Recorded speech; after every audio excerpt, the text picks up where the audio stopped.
Oh my god! I looked up a There we go. falafel recipe, and the thing is still spinning. I mean, Uh-huh. it's a falafel recipe. What could you Why is possibly be that open on spinning? your computer? Hello, welcome to Behind the Scenes of AV Rant, by the way. There's like 4 YouTube tabs open on my computer at the same Why? time. They're just What paused. for? No wonder I'll you're finish, so everything's so slow on your I'll computer. finish watching them later. You don't. Shut up. Oh, you got. They're there so you can finish. 2007. 2007. It started 2007. Yeah, May our podcast? 2007. So May 2007. So we're year. So we're 13? completing the 12th year. Yeah, this is it. We're a dozen Wow. years starting like next month. I think the Well, first. not entirely we. It's not like I was there from the very beginning, but You practically were. You just listened. I was the known listener from pretty early on, because that was definitely early on that I started talking with you and Dana. I went to the month and I looked at the month and it didn't give me the month. Give me the month. This is very behind the scenes. Yes, people are watching. Yeah, it is behind the scenes, folks. This is what's going on. This is AV Rant, by the way, AV Rant Podcast.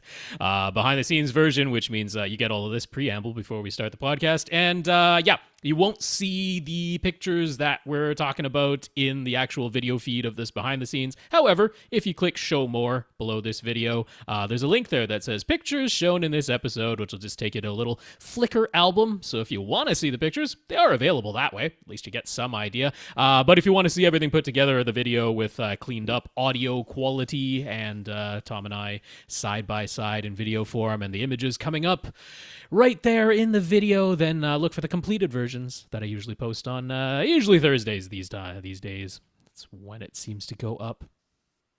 Have you found everything you were looking for in the background there, Tom? I'm going to back out of this falafel page. I don't know what's going on with that. My computer's running so slow. Also, I have 78 tabs open. I wonder why. I don't have 78. I got 1, 2, 3, 4, 5, 6, 7, 8, not including the 2 that I'm using for the podcast. That's not that many. Bookmark them. 4 of them are YouTube that are just sitting there. The 2 IFSC them and come back things. later. I'm not bookmarking them. I'll delete the bookmarks. Watch for later. 2 of them are things that I probably will never use. Uh-huh. I don't even know what this one is. Oh, now your my video computer just dropped out. Great. I was going to see how my computer just crashed. God. All right, I'm not clicking on this stuff anymore. You're making no kidding. Leave it alone. I should. Jeez. No, that was because I was trying to fix my router a couple of years Here's ago. me thinking that maybe last week had something to do with, maybe it was my side with the video. No, it's Tom's side. You don't know. No, yeah, I do now. Could be anything. Sure. No objective proof one way or the other. All right, let me take a sip here. I don't know what the deal is. I haven't been coughing all morning, and I start talking to you, I start coughing. That's right. Must be sitting in that theater of yours. It's hot in here too. Yeah. What's going on with that? All right. Let's see how many minutes we're in. Already says 5. Probably. We're not. Are we 5 minutes into this podcast? We've been talking away forever here. Yeah. Oh, all right, here we go. Welcome to another edition of AV Rant. I'm Tom Andry, and I'm here with Rob H. This is AV Rant. It's your home theater and AV questions answered. Got my tickets for Endgame this Thursday. Had to go to the 10 o'clock show, and I start work at 4:30 the next morning, so that'll be fun, but it must be seen on preview opening night there on Thursday night. Had to go to the 10 o'clock show. Couldn't get tickets to the 7 o'clock show. Good, I guess. Yep. Do I have to see Captain Marvel to see Endgame? No, I mean, as long as you know who the character is. I do. The very basic idea. I don't think you actually have to see it. 2 of my boys have seen it, and they want to go see it in game when it comes out. And I'm like, nah, we'll just wait for it to come to my theater. They're like, what? I'm like, I don't know. It's a cultural event. I think that one is worth seeing as quickly as possible. Yeah. I don't want to sit in the theater with a bunch of people checking Facebook. Yeah, that's why I go on the Thursday night. People usually going on the Thursday night are actually there to watch the movie. That's why I like that. All right. No, I'm not doing that. All right. This is AV Rant, the podcast that answers your home theater and AV questions. Get your questions answered. All you have to do is ask by emailing us a question at avrant.com. You go to www.avrant.com. Leave us a comment there. Facebook.com/AVRant podcast. You can find our videos at youtube.com/AVRant. We are disabling comments on YouTube. I'm going to just go ahead and I'm done with that. Okay, it's very, Rob is very. I mean, he's Canadian, so he's going to be proper or whatever. But just in general, he's he's kind of guy who's not going to do anything without making sure that everybody is on board. So he said, we're getting a lot of political comments on YouTube. I'm like, shut it down. And it was the type of thing where they weren't necessarily using offensive language and stuff, but I'm like, this has nothing to do with our video.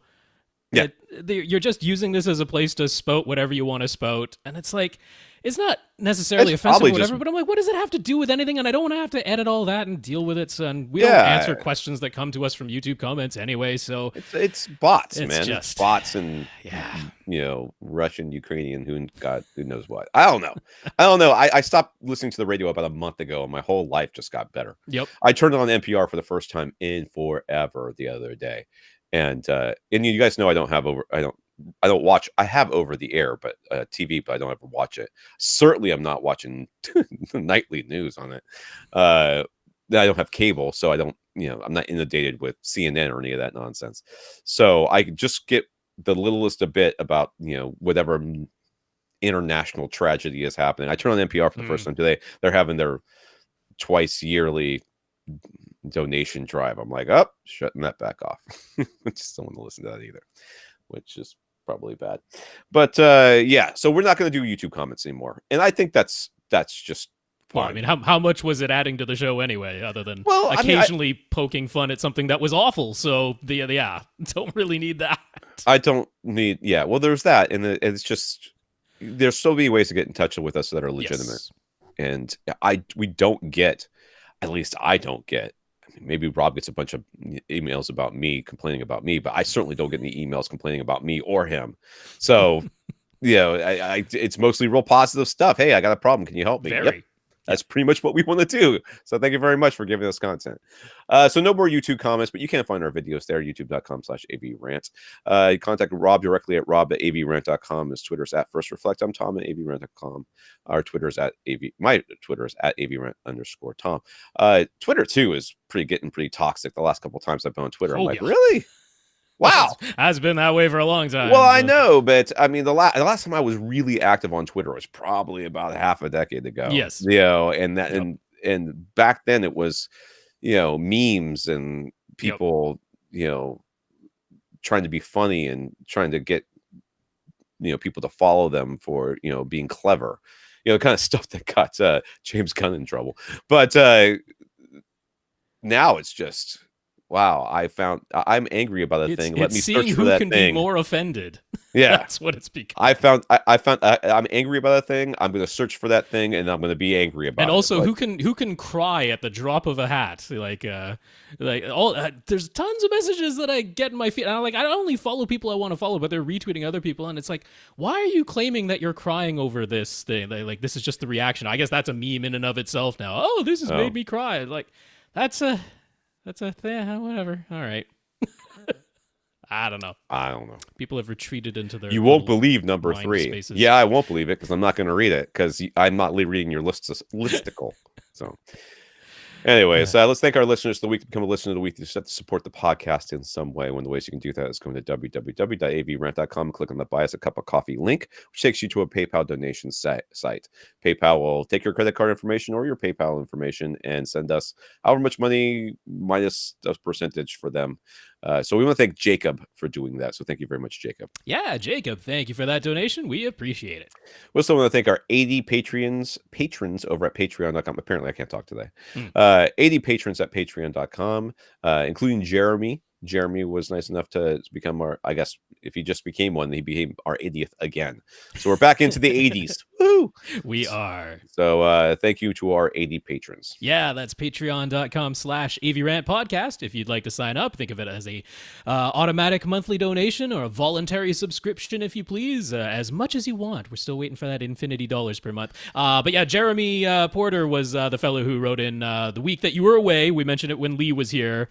And then that podcast didn't actually post until after the weekend, and he was at Expona over that weekend. And he was like, "Hey, if people come up to me and say I'm an AV Rant listener too, then he'll donate some money." He's like, "Well, that message didn't really get out, so nobody got up to him and whispered AV Rant in his ear, which, no worries there, Jeremy. But he became a patron instead, or in lieu of, or whatever. So thank you very much, Jeremy. We appreciate the financial support. And everybody else over there, our other 79 other Patreon patrons. Again, Jeremy, I wasn't aware that there was a time limit on that to begin with, and I don't know that I could have done anything. I certainly could have. I don't know that I was going to.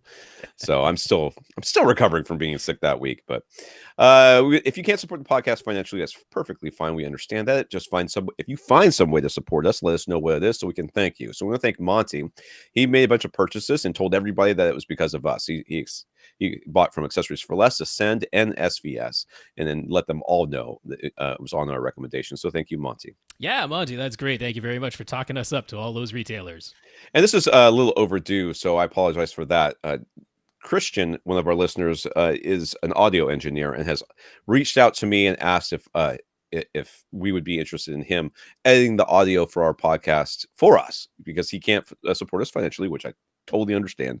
And this is what he does. So he's like, your audio is already really good, but if you want me to do it, I'd be happy to do it for you. And I'm like, I mean, it literally is me mostly waiting around for the program to finish.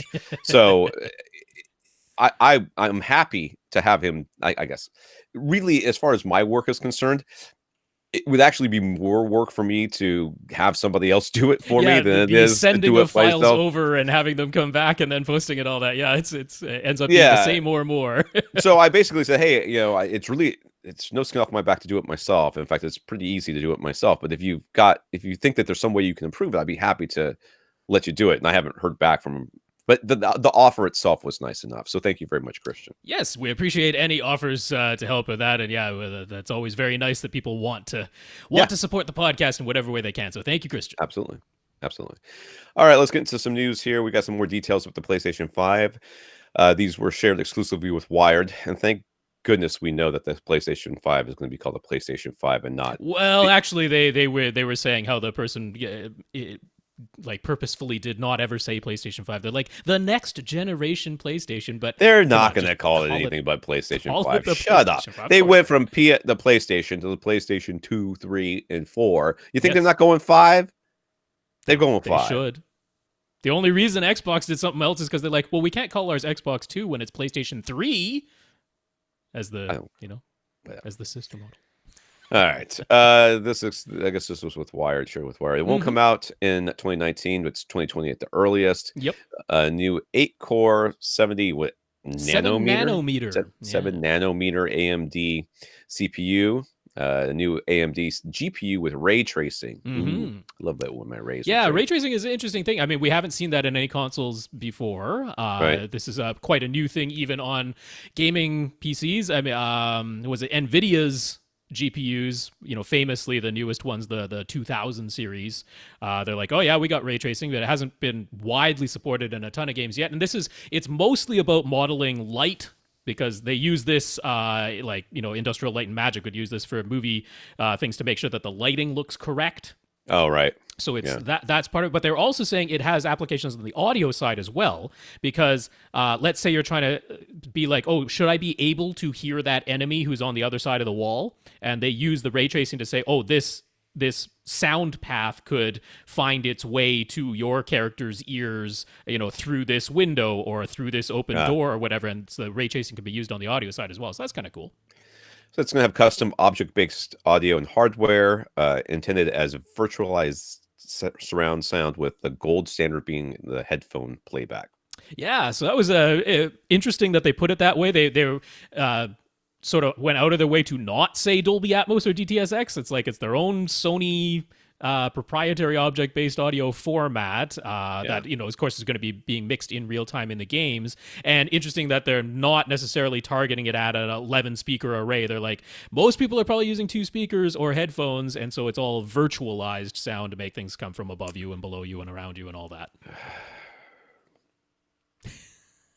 It's a bit like Windows Sonic, right? Microsoft has Windows Sonic, which is their Dolby version. headphones, I suppose. But why Sony? Why? I don't know. Why not just use Atmos? Why not just use anything other than virtualized sound.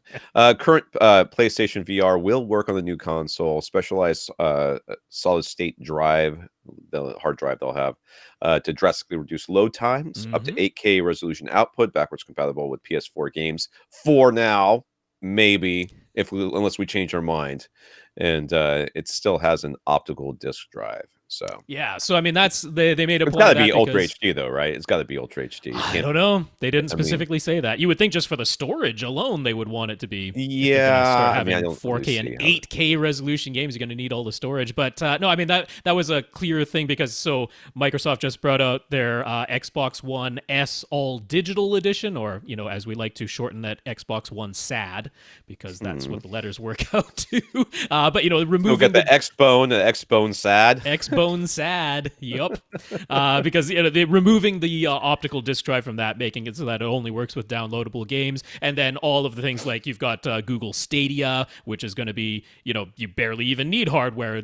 All the number crunching is being done on Google's servers, and then they're just streaming a game to you. And then Microsoft seems to be moving in that sort of direction as well, this idea that maybe you'll just be streaming the game. So this is clearly on Sony's side saying, no, PlayStation 5 is going to be some beast of a hardware unit. We are not talking about streaming the games to you, although, I mean, they already have PlayStation Now, but, right. The thing is, they have more experience running PlayStation Now for several years at this point, and they're like, yeah, we're probably really just not there yet as far as streaming high-end Twitch-based games.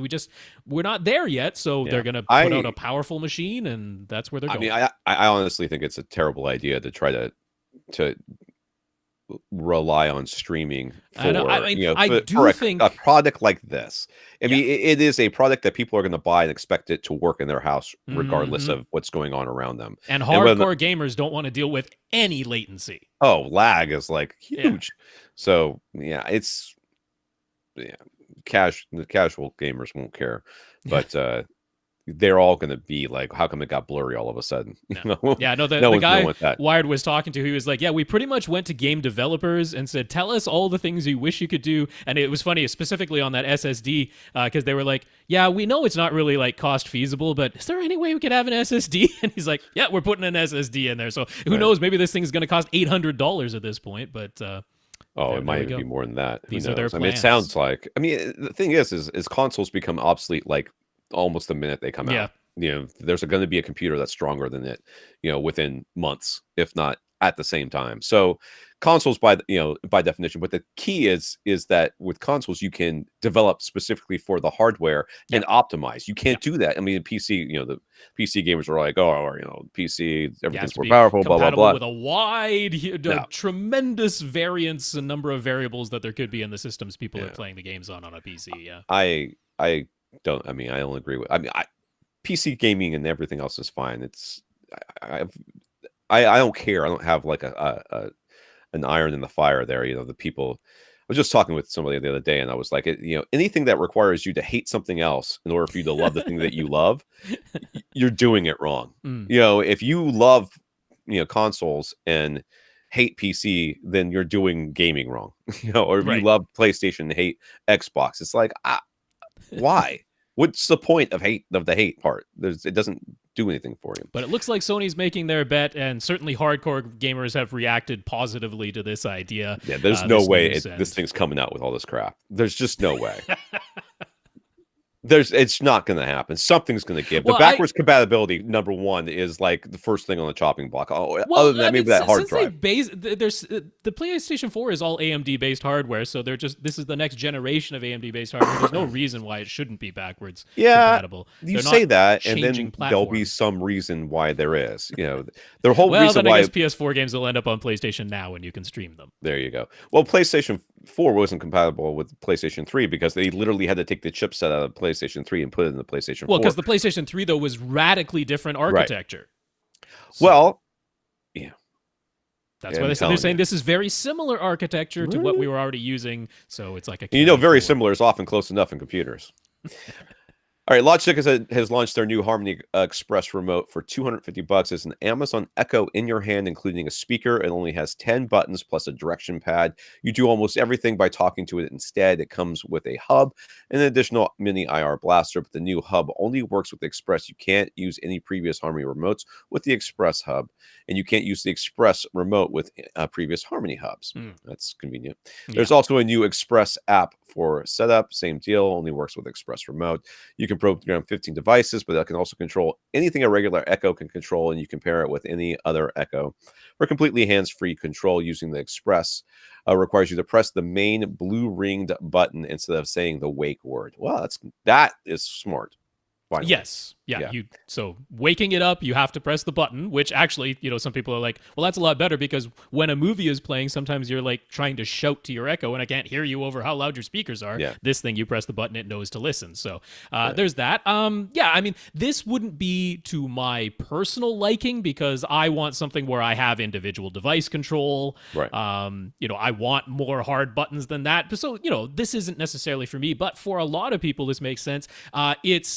David Katzmeyer spent some time using it over at CNET and wrote up his impressions. And he was like, yeah, for his kids, for his wife and that, they really liked it. It was simpler. It was easier to talk to it. They're already used to talking to She Who Shall Not Be Named from Amazon over there. And yeah, it's a different way of coming at it. And unlike Amazon's own Fire Cube, this is able to control all the things that are already in Logitech's database, which is a tremendous number of products. Right. So it's combining Amazon's voice assistant with Logitech's expertise in remotes. It seems like a good union.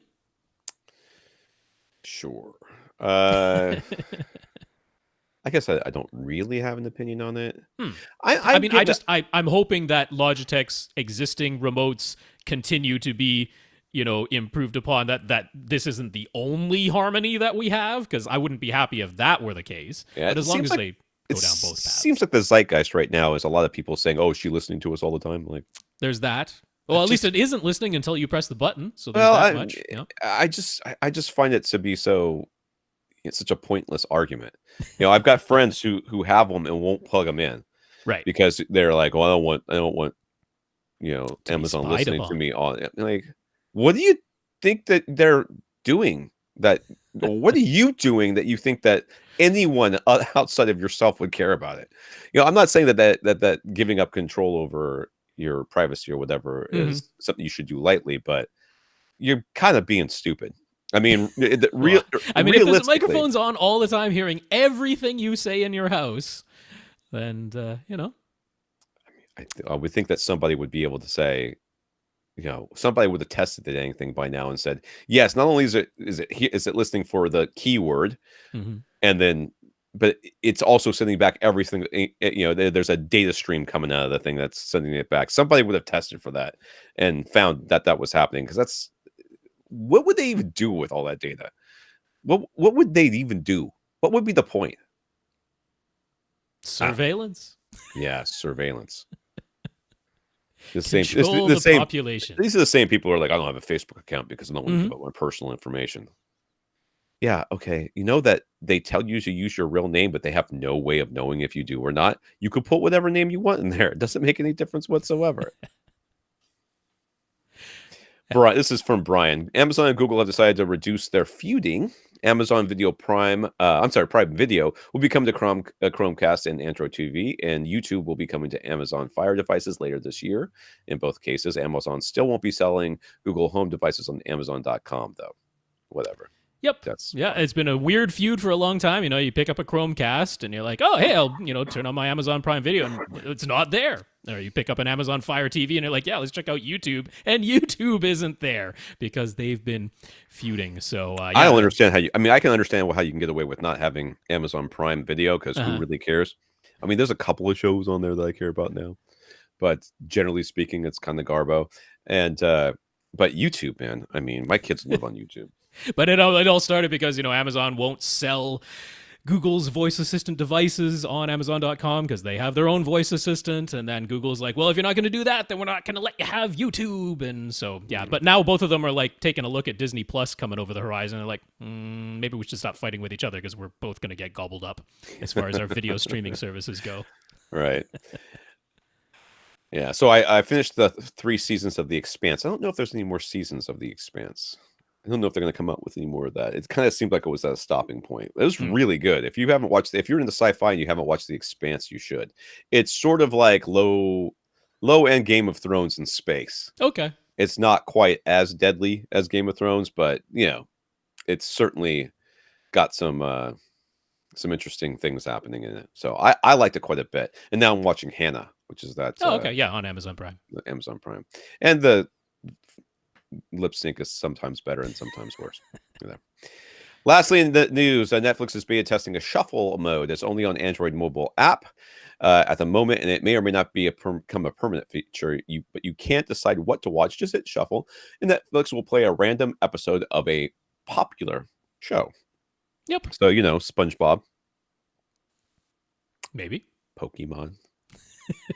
Right on the picture The they're showing, they Office. got New Girl, Office. Yep, that's in there. Looks like Arrested Development.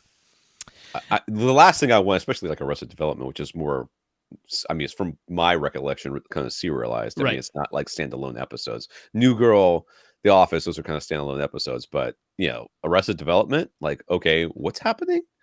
It's like having Farscape get shoved in there. What? Who are these people? There's just no way. All right, some comments here. Carl notice that AVS Forum's IMAX Enhanced Guide that includes a hub to explain the format and its features, a glossary of terms, and a product guide listing all IMAX Enhanced hardware currently available for purchase. Outside of saying that you'll get the best experience and that the displays and receivers and pre-post have a dedicated IMAX Enhanced mode, there's still no detailed explanation of what makes IMAX Enhanced any different from regular 4K HDR and DTSX content. And since Sony is still the only display manufacturer listed at the moment, ironically, you can even watch it in HDR 10 Plus, which is the dynamic metadata HDR format offered in every IMAX Enhanced Ultra HD Blu-ray so far. Yep. So, yay. So if you're interested in IMAX Enhanced, that's good. AVS Forum has this hub that is specifically dedicated to IMAX Enhanced and all of its various actual products that you can get and glossary of terms and that you can look at. But yeah, we're still trying to figure out exactly what makes any of it different from standard DTSX and HDR. It's an interesting thing. I would, this whole... It's I marketing. think It's I pure think it would marketing. be enough to say that IMAX Enhanced was just IMAX mixed or IMAX formatted, Right. or Well, I and mean, it is. I mean, it's remastered that's by IMAX. that's the word that's the word I was looking for. Remastered by IMAX, I think Yeah. would be better than IMAX Enhanced. Mm. IMAX Enhanced kind of tells you that they're that there's some technology more than in Right. You've already got all Or the that it's technology. somehow a different format. Which It's it neither isn't. of those things. It's just if it was just super. It's like Superbit. You Yeah. know, I think if they just marketed it that way, it would be a lot less confusing and a lot more, I think, desirable. No, I think it's also the I thing would, where when your television goes into IMAX enhanced mode, it's exactly the same. People have tested it, and it's exactly the same as putting it into cinema mode. yeah, well, yeah. But Which is it's just something because people should do anyways. But yeah, they because don't. so many people out there, they buy the TV and they leave it in vivid mode, they leave it in dynamic mode. And so this is saying at least, okay, it's an IMAX enhanced disc. I bought an IMAX enhanced branded TV and an IMAX enhanced branded AV receiver, and it goes into IMAX enhanced mode. And well, I'm the person who likes watching in vivid mode, so I think everything looks way too dark, and I probably turned it off at this point. But at least I am aware now that that's how it was supposed to look, is the IMAX enhanced mode, which is the same as the cinema mode. Joseph on Twitter got a Dymo Rhino 5200 label maker. It can print on heat shrink tubing. So he made custom labels for speaker wires in his den. He asks, too organized? Nope. You want to come to my house and do it? Feel free, because that's a rat's nest back there. Yeah, I don't have labels on anything. I rely on memory. I do worse than that. I Right. plug everything in, and then I take the wires and I touch it to like a AA battery. I'm like, Right. Which tell my speaker kids moved. tell my kids to go stand next to speakers, and they put their hands up when they get to the one that moved. Lastly, Jay posted on Facebook that he started listening to AV Rant at 432 with the intention to listen in chronological order. He started in late January, and now he's up to 491. Are we in the 600s? We are at 640 now. Yes. So he's thinking he might need to start listening to our newest episodes while catching up on the back catalog in between so they won't be too far behind in terms of model numbers and such. Dude, you do you. I don't care how you listen to the podcast as long as you do. We will say welcome to you whenever you arrive at episode Yes. number 640. Yeah. All right, questions here. Infinite Gary. When Lee started his throwback photo, shared his throwback photo of his 1990 setup that included a 27-inch CRT TV, it reminded Gary of his first time seeing a 16:9 aspect ratio TV at Best Buy and how the 28-inch 16:9 TV looks so much smaller than the 27-inch 4:3 Sony he had at home. Since most of the content was still in 4:3 at the time, how much larger in the screen area was the 27-inch 4:3 TV versus what's being shown on a 28-inch 16:9 TV? That's a geography question. I mean, geometry question. That's what that is. It's a pure math question, but I'll go through the numbers so that we are aware and explains why the 28-inch, even though it's 28, which is a larger number than 27, but being 16:9 looks smaller than the 27-inch. So the 27-inch 4:3 aspect ratio TV would have been 21.6 inches wide and 16.2 inches tall. Right. That would be the dimensions of the 4:3 image, giving you 349.92 square inches of screen area when showing 4:3 content. So the 28-inch 16:9 television physically would have been 24.4 inches wide, so it's wider. 4:3 one was 21.6. This is 24.4 inches wide, but it's only 13.73 inches tall. So it's shorter, right? The 4:3 one was 16.2 inches tall. Right. The 16:9, even though it's 28 inches diagonally, is 13.73 inches tall. So the 4:3 area within that 16:9 screen is only 18.3 inches wide by 13.73 inches tall, giving you 251.25 square inches of screen area when you're watching 4:3 content. So basically 250 square inches versus 350 square inches. So the 27-inch 4:3 aspect ratio of the screen area is 1.39 times larger than the 4:3 screen area shown within the 16:9 28. Yeah, but what was the 16:9? Do I have to do that math myself? 24.4 times 13.73. What's that? Here, bring up your calculator.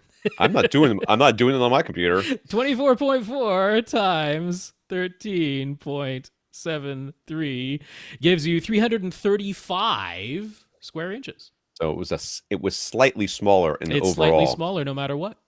But yeah, so it did. I remember when they came out, I was like, "That's weird." But because they're shorter. They're shorter. You're looking at the screen height, and they are shorter. They're just wider. Yeah. Next, he asked, at the recent NAB, or National Association of Broadcasters convention, that Sony showed off a modular crystal LED, their version of a micro LED display with a 16K resolution. Yes, that's what they said. They call it a 16K display. At 17 feet tall is the largest self-emissive display yet. And of course, they were touting the 16K resolution, saying it's almost quasi-virtual reality experience.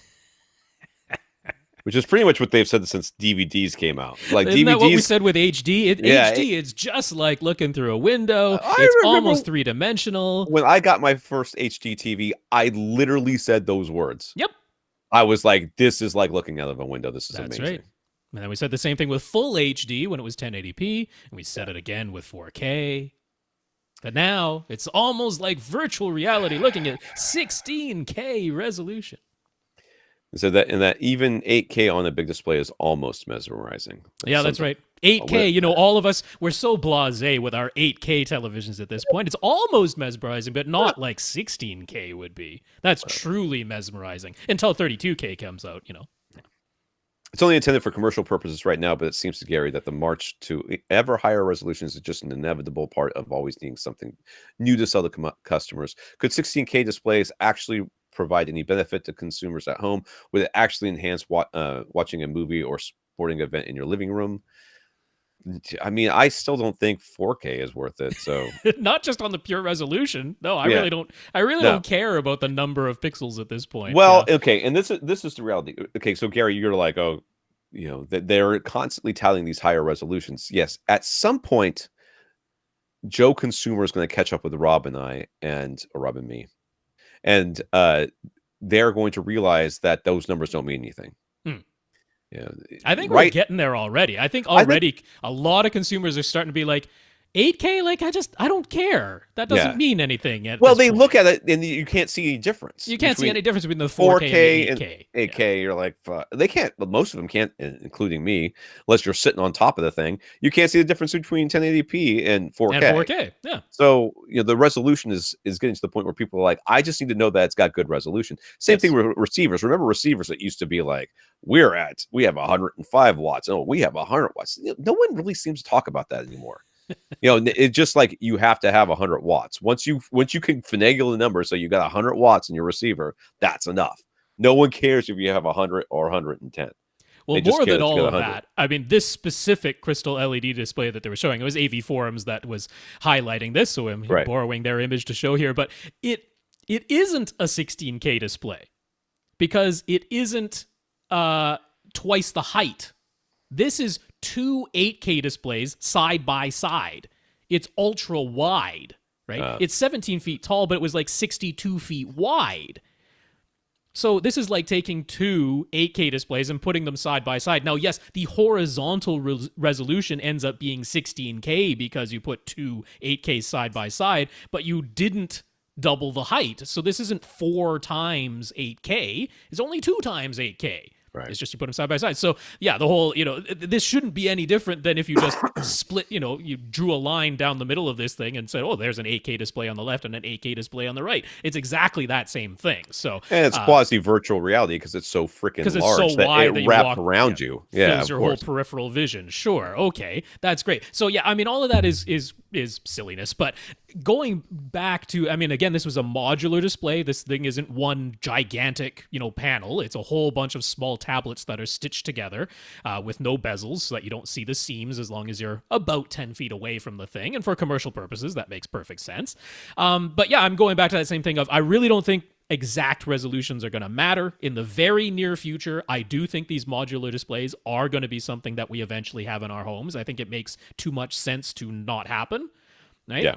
Not necessarily next year, but I think in the not that distant future, we're going to have modular displays. And at that point, each module has whatever resolution it has. The pixels are as close together as however they are. You stitch them together into the screen size and shape that you want, and you're going to end up with some total resolution that doesn't exactly fit into Ultra HD or 8K or 16K or whatever, but we're not going to care about that. The pixels are close enough together that our eye can't tell, and you're going to have good scaling, and whatever content comes in, it's going to get scaled to whatever you've put together.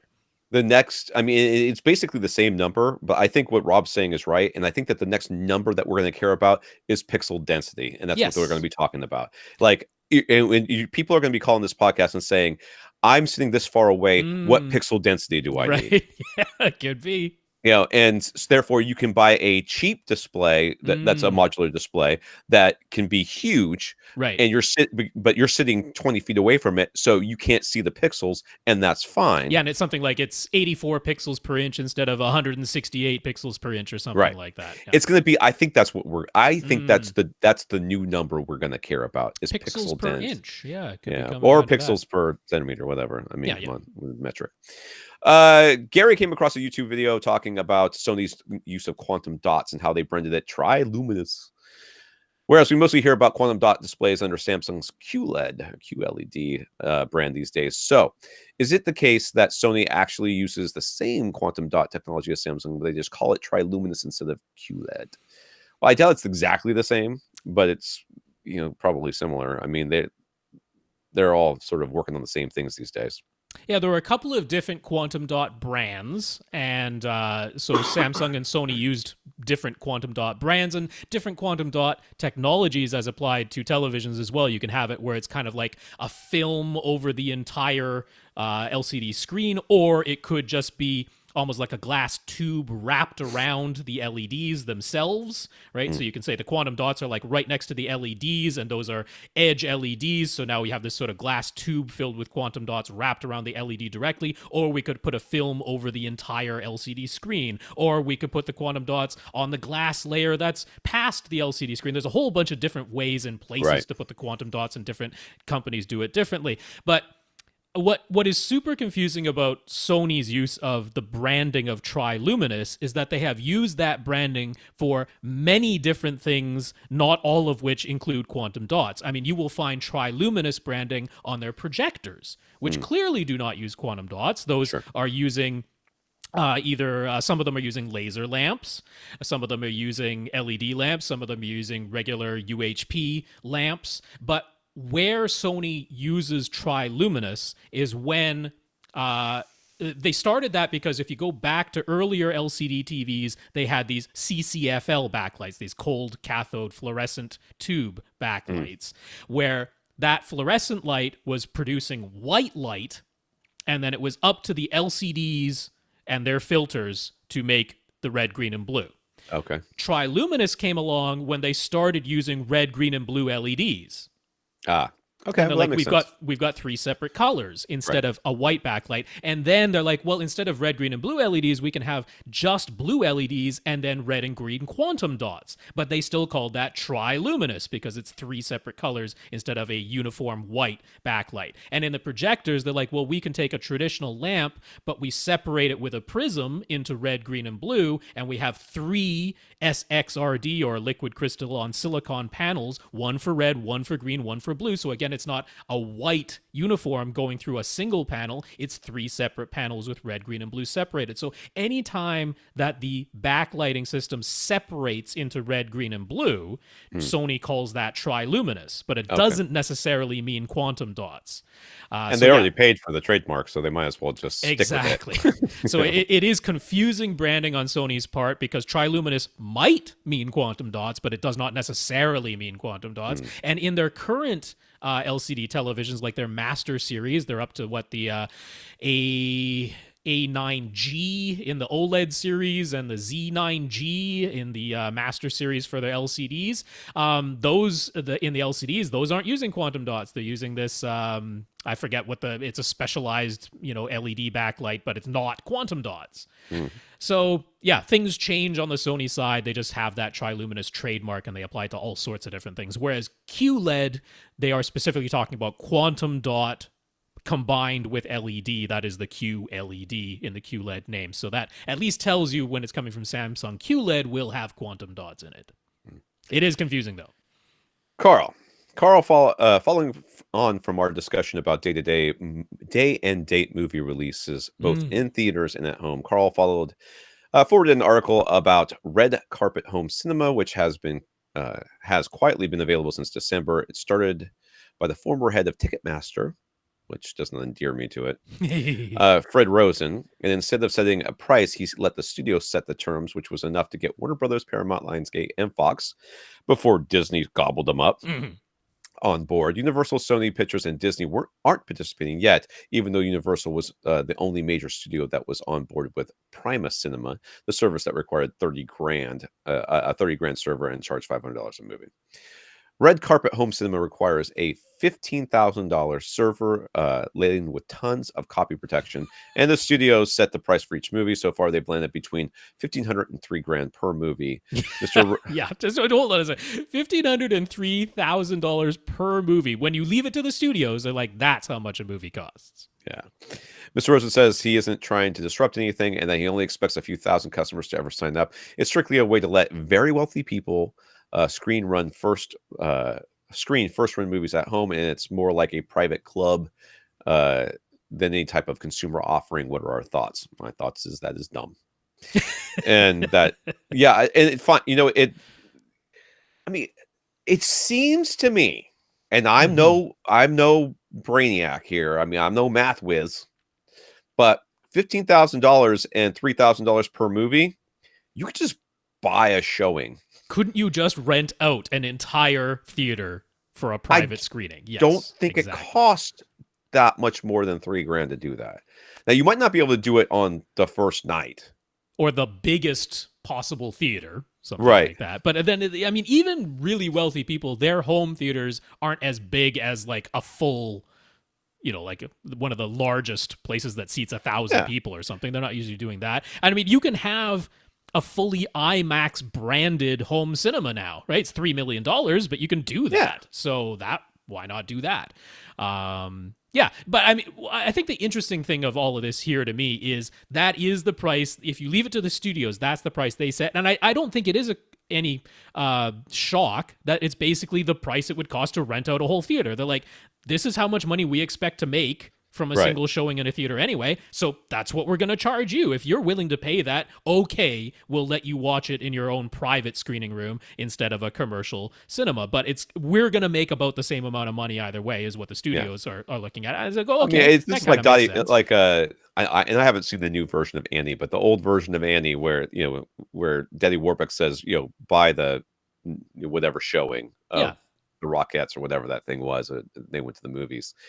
That's what it seems like to me. So I've seen this happen at movie theaters where I've gone in and they're having a showing at midnight or really late show. After the last showing, they're having another showing and it's a private party. Yeah. And they all go in there and and they've rented out the whole theater. Yeah. So that just seems like that would be less, and then you'll have to spend 15 grand on a server.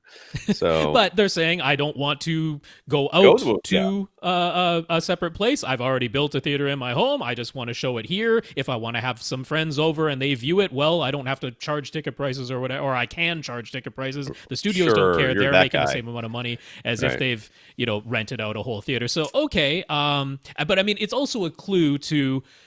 There is this contingent of regular consumer people out there who are like, I want day and date movies. I don't want to have to go out to a theater. I want to be able to see them at home. I want to be able to stream it through my Apple TV. Why can't I do that? Okay, I'm willing to pay $100 to do that. Well, clearly that is way out of line with what the studios want to charge, right? The studios are nowhere. They weren't close to $500. Prima Cinema died because they were charging $500 a movie, and that the studios still wouldn't sign up with that. That wasn't enough. So, yeah, I mean, I go back to what we said when we were talking about Prima Cinema and day and date movies, where it's, my price would be like $25 because I'm going to be the only one watching, and I don't mind there being windows, and I will go out to the theater on Thursday night and see it there. That's fine for me, and that doesn't bother me. But there are people who don't have access within easy driving distance of a good theater. That certainly exists for a lot of people. I understand their big frustration. Are they really going to pay 15 grand up front? Well, clearly and not. Then $3,000 per movie. It's just clearly not. But I think this is a good indicator of if you're in that situation, you're like, why can't I pay $100 and stream it on my Apple TV on the same day that it comes out in the theaters? Well, here's a clue as to why, because this is what studios want to charge. Mike on Facebook, when we talked about the new SVS Prime Pinnacle Towers, it must have been when I was gone. Rob was with Lee, yep. Yeah, Rob says he figures they'll be aimed primarily at 2-channel setup since SVS doesn't really have a perfectly matched center for them. The Prime Center uses the same tweeter, but a different mid-range driver material, and it can't play as loud. And the Ultra Center can get close in terms of output and uses the same mid-range driver material, but it has a slightly different tweeter of the Ultra series versus the Prime series. But SVS claimed that the Prime and Ultra series are all timbre matched. So is it fine to mix and match models across both series? And if that's the case, wouldn't the Ultra Center blend just fine with the Prime and Pinnacle towers? Where's that extra T coming from in Pinnacle? I don't know, Pinnacle, whatever. Pinnacle. Pinnacle? Pinnacle. Pinnacle. Okay, just so that all of you know, and this is surely I am 50% of the problem here. So let's not say that I am in any way blaming Rob. But these questions often get finished very close to the time when we actually do this podcast, and I almost never read through them beforehand. And even when I do, I don't practice them enough to make sure that I don't missay anything. This is basically right now. This is me reading them for the first time. Yes, sight reading, like music. Exactly, and I'm making as many mistakes as a sight read music person might make, but it's a little bit easier to tell because we all speak English, most of us at least. I don't seem to, but pensively I do.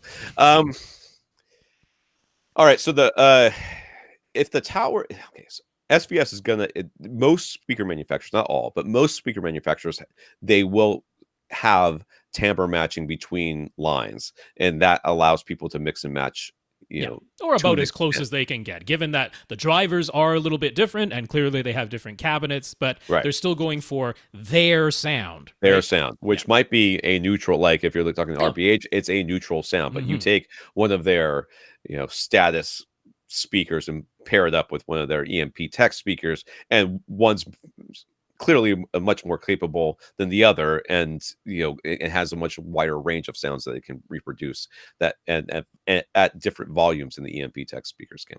So what does that mean? If you were to say, I bought these towers, which sender should I buy? I would say you could buy the Ultra one and you would be okay. I would point you to the Ultra Center for sure to match up with these. Yep. If you're putting together a 5.1 system with them.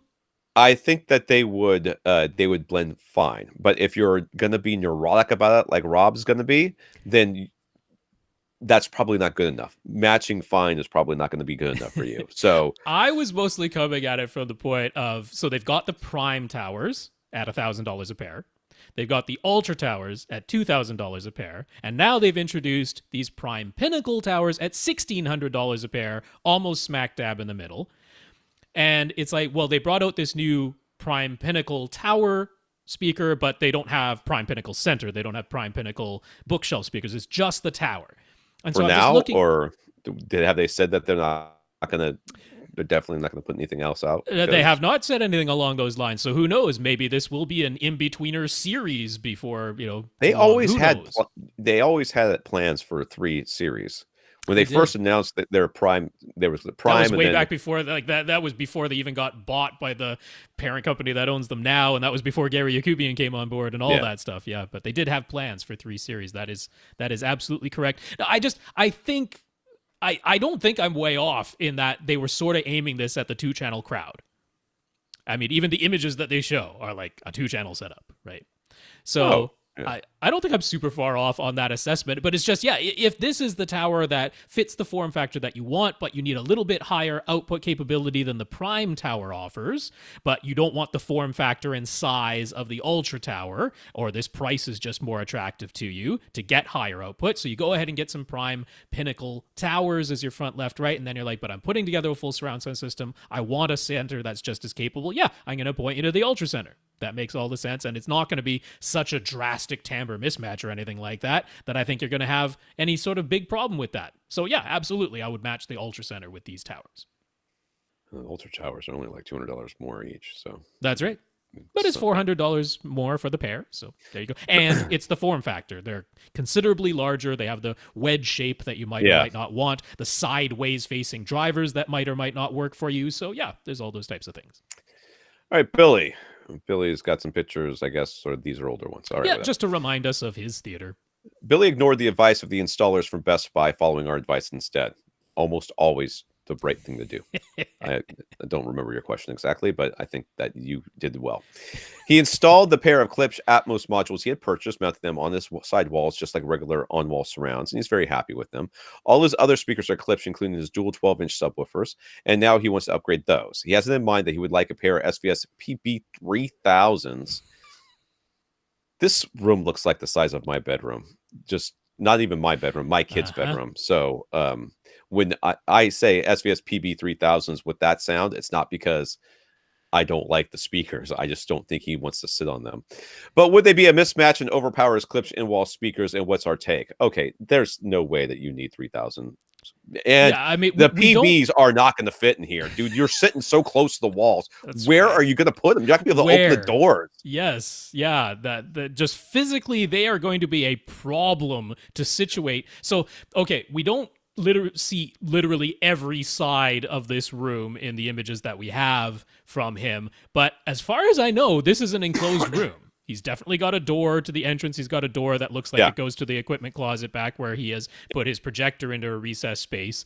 But unless that projector opening goes into a cavern, and even then, that is a small opening for the projector versus like a full doorway or something like that. As far as I can tell, this is an enclosed room. It was already very much on the small side. Like his screen goes literally wall to wall.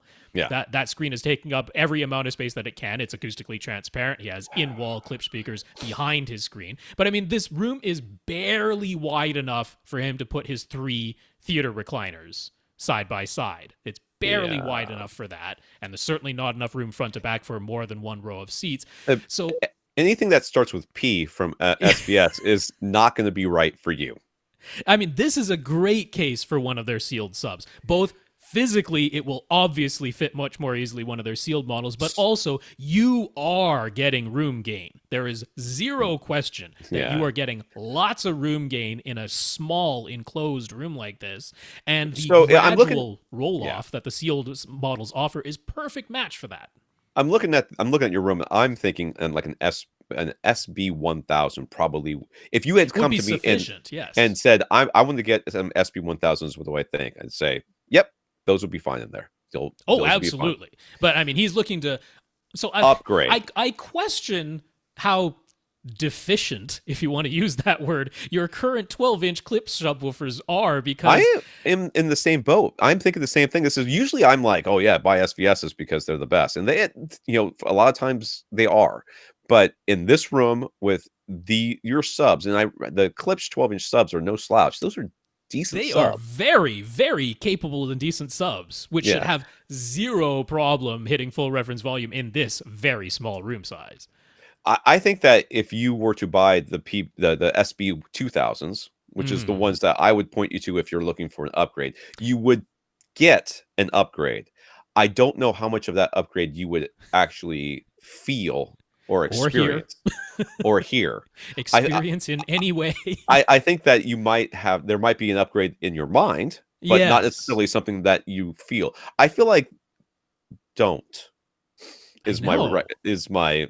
I mean, it'd be different if you were saying, all I've got is a 6.5-inch home theater and a box subwoofer. It's finally time to upgrade. I have this tiny room. I was thinking PB3000. There I could be like, okay, let's talk you back down to something more reasonable. And even if he came to us and he said he had one 12-inch Klipsch sub, his one, and when he said, should I, ditch it and get two SVSs, I'd probably still be on the side of, we could get on board with that. Sure. Just get one SVS, or you could ditch it and get two. Right. The two subs will make a difference. Whatever. Yeah.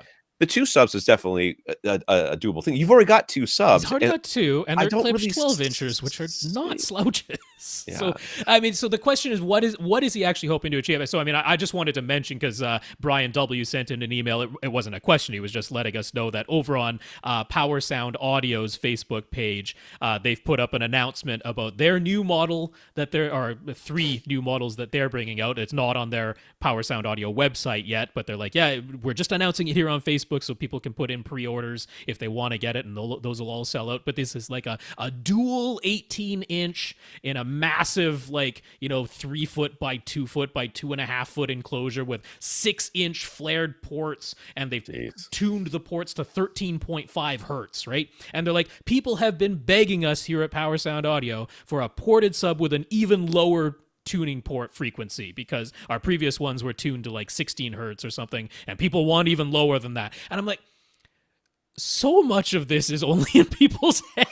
It is 100%. I don't doubt Power Sound Audio for a second saying that people have been begging them for this. I 100% believe that, because I've seen plenty of those people online. But it's just, what are you actually going? What are you trying to actually do that would make how many times do you think that 13.5 hertz is being played in any of your content that is not a sweep you invented yourself?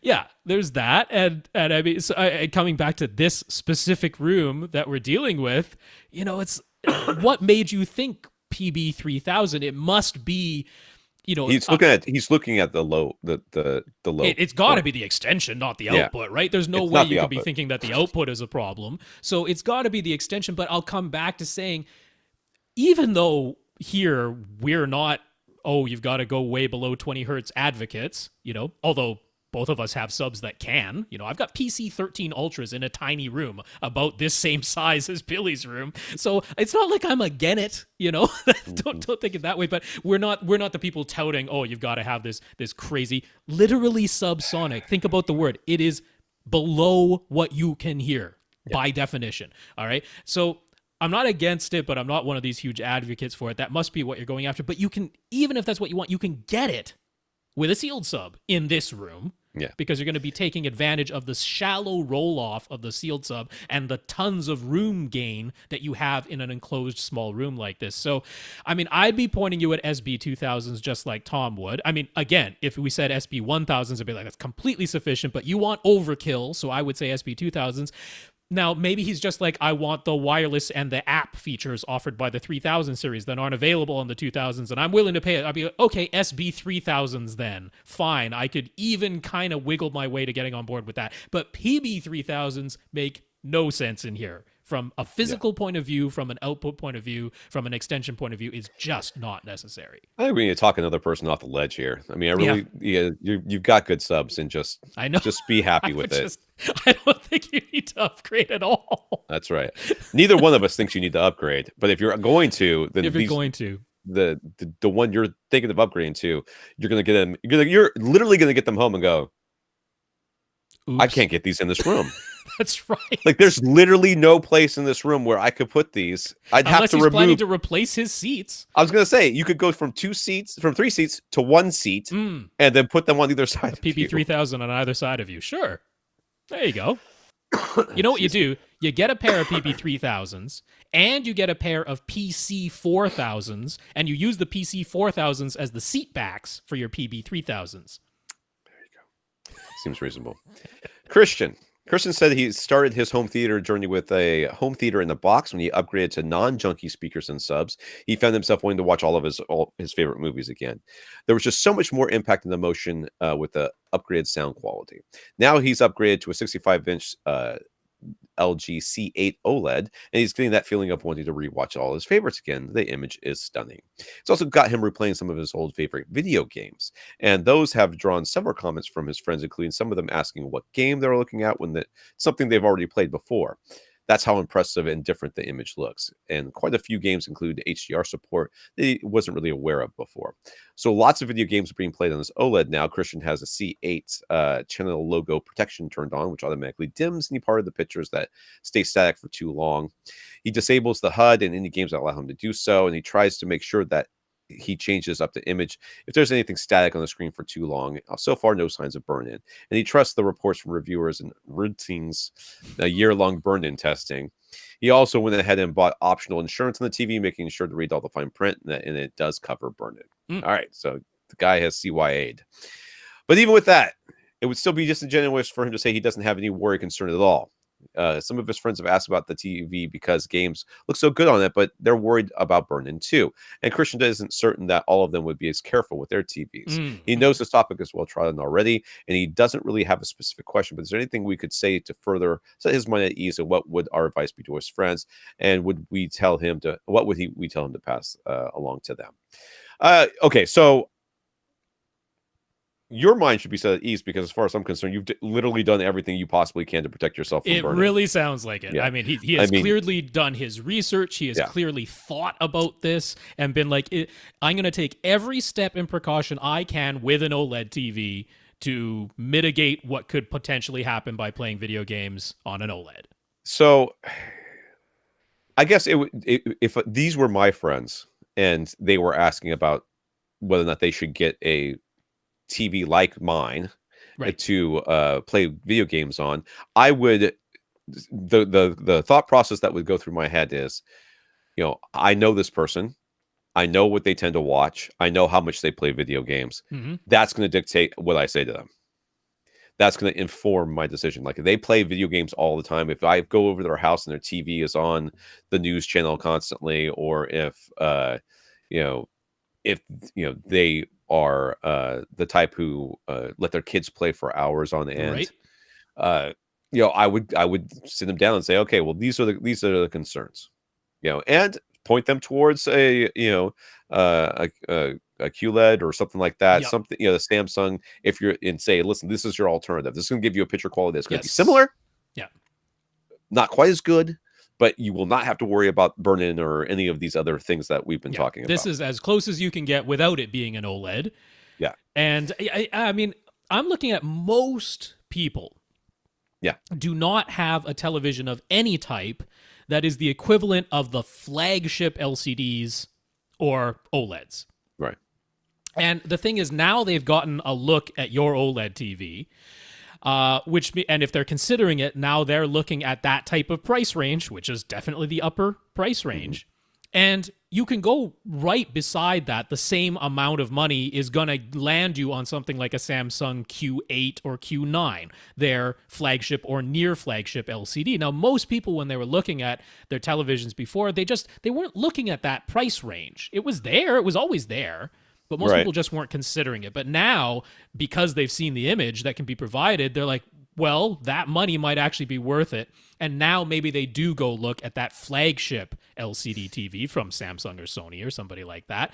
And even if you're going to say, well, yeah, it doesn't have the exact, perfect wide viewing angles of an OLED. It doesn't have the perfect black levels of an OLED, but the HDR impact, the contrast that you're seeing, the wide color from the quantum dots, all of those things are still a tremendous upgrade from what most people have, which was an entry or mid-level LCD TV. And let's be honest, most of these people who are, and I in fact, just forget it. Most people aren't going to notice burn-in anyways. There's that too. Yeah, because they're not putting up a full-field gray screen and analyzing it. They're not looking for it. They're not looking for it the way that you are. You're looking for it. I mean, you've actually kind of hamstringed yourself, if you want to think of it that way. You're so worried about it that you're going to be paying attention to it, whether or not it's there. And if there's the slightest trace, you're going to spot it. Yeah, you're going to spot it and suddenly start calling people, and they're going to be like, "Dude, that's like 1 pixel. Why don't you lighten up? I bought this insurance, and I want to have it." So there's that to consider as well. They're not going to notice it the way that you are. So some of it is just don't worry about it. Just don't make them crazy about it the way that you're crazy about it. And some of it is just knowing what kind of person that they are. I've got friends, and whenever time I go over their house, their kids turn on Mario Kart or whatever and start playing, and they play the entire time I'm there. Yep. That's that could be 4 straight hours of playing. Yep. And that's all I need to know to be able to say, hey, maybe OLED's not for you. You should probably be looking at the Samsungs. I think Samsungs would the QLEDs would be the one that you'd want. And I wouldn't have to say very little more than that to point them in the right direction.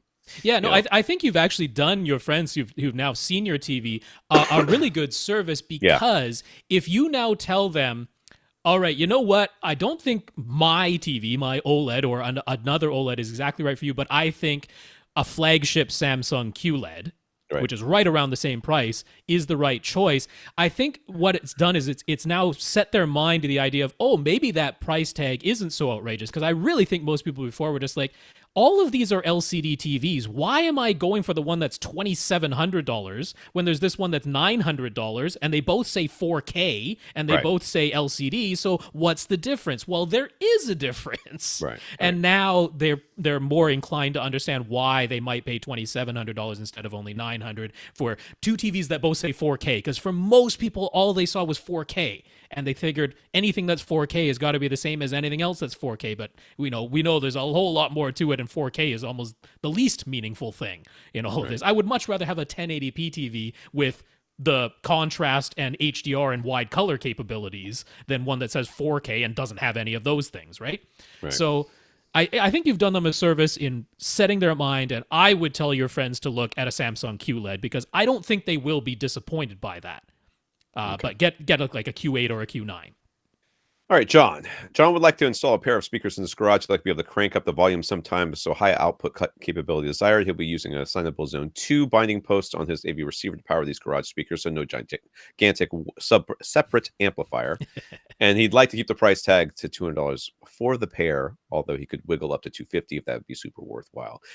He'd like the speakers to be in walls, and he's mostly just browsed the selection at Parts Express, but isn't sure what to get. Any suggestions? He'd like a few different options if possible.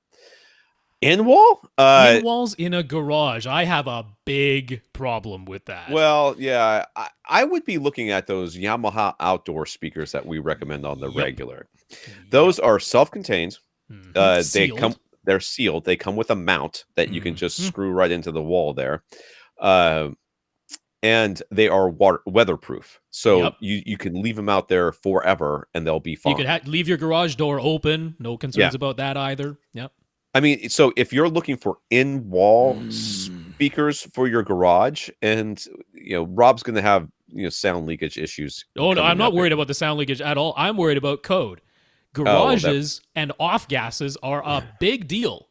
You cannot have a standard non-exterior door with a gap under it that goes between your house and your garage. That's against code, because off gases, if you warm up your car inside of your garage, where do you think those gases are going? Garages have to be sealed, and we're talking about, he's saying he's going to run this off the binding post of his AV receiver. I assume that means if he were going to put in-wall speakers, they'd be in the wall that's between his garage and house. Right. Not an exterior wall of his garage or something like that. I'm not like, no, you don't cut holes in there. You don't want I don't care about the sound at all at this point. I'm worried about gases and stuff. And since he's looking at trying to do this inexpensively, I don't think he was considering, oh, well, I'm going to construct a whole fireproof and airproof back box system and all this, and going to seal everything up, and the wires are going to come in through an area where that won't be an opening for gases to escape. I'm like, I don't think all that thought has been put into this. I hate the idea of in-wall speakers. Well, outdoor. I mean, if you're going to do like outdoor speaker like this, you're probably going to have to look at something that's rated for boats. And those things don't cost $200 a pair, just generally speaking, because they're salt water and everything proof, and they have to be waterproof. They have to take quite the beating. So I would be surprised if you could find. It would be much easier for you to find something that was just on wall than an in wall. Absolutely. No, I am 100% in agreement with Yamaha's outdoor speakers. They are not in walls. You would be mounting them on the wall, but they're easy to drive. Yeah, they sound good. Yeah, the six and a half. The 6.5-inch ones, yeah, absolutely. That's the one I point you to. It would be the AW 592s. Okay. Those would be the ones that I would point you to most readily, and you can get those right on Amazon. I believe they're $220 for the pair. So there you go. Fits within the price range that you're looking for. They do have their step-down model with a significantly not as good tweeter in the AW350s or AW390s. So I'm not as big a fan of those, because it's a pretty cheap little tweeter they're putting in there. But the AW592s are good sounding speakers. They fit the price range. Yes, you'd be mounting them on your wall instead of in your wall, but come in black or white. You can mount them up high and angle them down like you would a porch speaker or something like that too. They check all the boxes, and I would be totally fine using those in a garage, because I'm not worried about weather conditions, and I'm not worried about having just put big holes in my walls where off gases can get into my house. So I don't know if I'd point you to anything else. I've run those off of a Zone 2, the binding posts before, and they playing into the outside, huge backyard with very little to reinforce it, and they get real loud real quick. So especially inside of a garage where you're going to get some reinforcement from the walls and stuff, and it's going to get loud. I mean, was this an aesthetic concern? Because it's garage. Do we care that we have? I mean, speakers that are meant to be mounted in sort of outdoor areas, they camouflage pretty easily. Those, sort of angle-shaped Yamaha outdoor speakers. Maybe it was, this is the only route. I have shelves and I don't want anything protruding. Maybe it was something along those lines, but I can't get past the putting holes in your garage wall thing. That's the only option I'm going to point you to, John. So John also has a TV and a pair of speakers out in his patio. He uses the second HDMI output on his AV receiver to mirror the sources on this main zone. And that all seems to be working fine. But he also likes to play his Xbox One when he's out on his patio, and he doesn't want to have he doesn't want to have to move the console. The picture and the sound are sent to the patio just fine, but the controller's wireless signal doesn't seem to work reliably. He figures there must be a way, since many people have dedicated theaters with all their equipment in a separate room or closet. He tried connecting the IR extender to the IR port in the back of the Xbox, but that didn't work. He's about 50 feet away when he's on the patio, so what's the solution?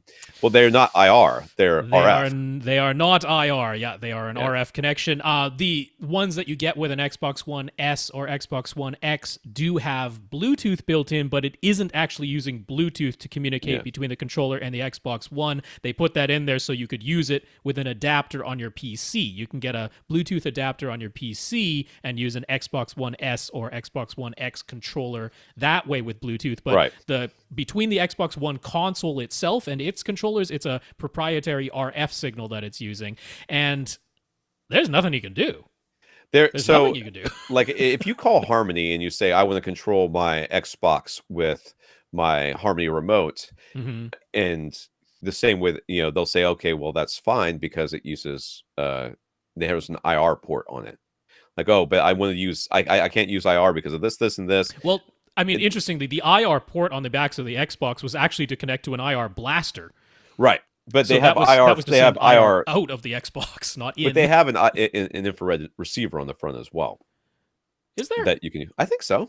Yeah. Well, the Xbox 360 definitely Oh, okay. has something like that. Yeah, the Xbox 360 did. I'm not sure if the Xbox One has an IR sensor for But inputs. I'm not sure. they About that. cannot, because of the way the RF works and because of laws.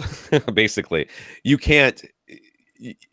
RF is proprietary, and you cannot like sense. You can't build something that senses it and then takes it over. Basically, for a lot of reasons. And I looked into it one time, and it has to do with, you know, there's FCC regulations. FCC regulations and all that stuff. So, just there is nothing you can do. There's no blaster. There's no extender that I'm aware of. Yeah. It's just move it closer. Yeah, you got to have the console. I mean, they say it should work reliably within 30 feet, but he said he's 50 feet away. 50 feet, yeah. And that would explain that. I mean, supposedly with the S and the X, they made it got a little bit more robust. People were able to do a little bit better distance than the original Xbox One. So I don't know if you have an original Xbox One or you've got an S or an X, but regardless, 50 feet would be pushing it no matter what. No matter what, yeah. Especially if you're going through walls, exterior walls. Yeah. Well, plus being outside. I mean, if you're literally in sunlight, that isn't always the greatest for wireless signals either. Should be okay for RF. I don't know why it was. It should be okay for RF. Yeah. Oh, yeah. I guess I was thinking IR. The other thing that you might want to look into, and because I know that the 360 could do this, you could take in kind of daisy chain 360s, use one to connect to another one, so you could put one, sort of out closer to the outside and have it. Yeah, or the PC streaming solution. Yeah, and then, except that you usually get some latency with that. Yeah, well, you're playing on your patio. Maybe you should just go inside. I don't know what to tell you. No, there's no good solution for this. There is no good solution. And actually, it's interesting because he says, "Oh, I know, people have, separate rooms or separate equipment closets." And I'm like, and they face this problem too.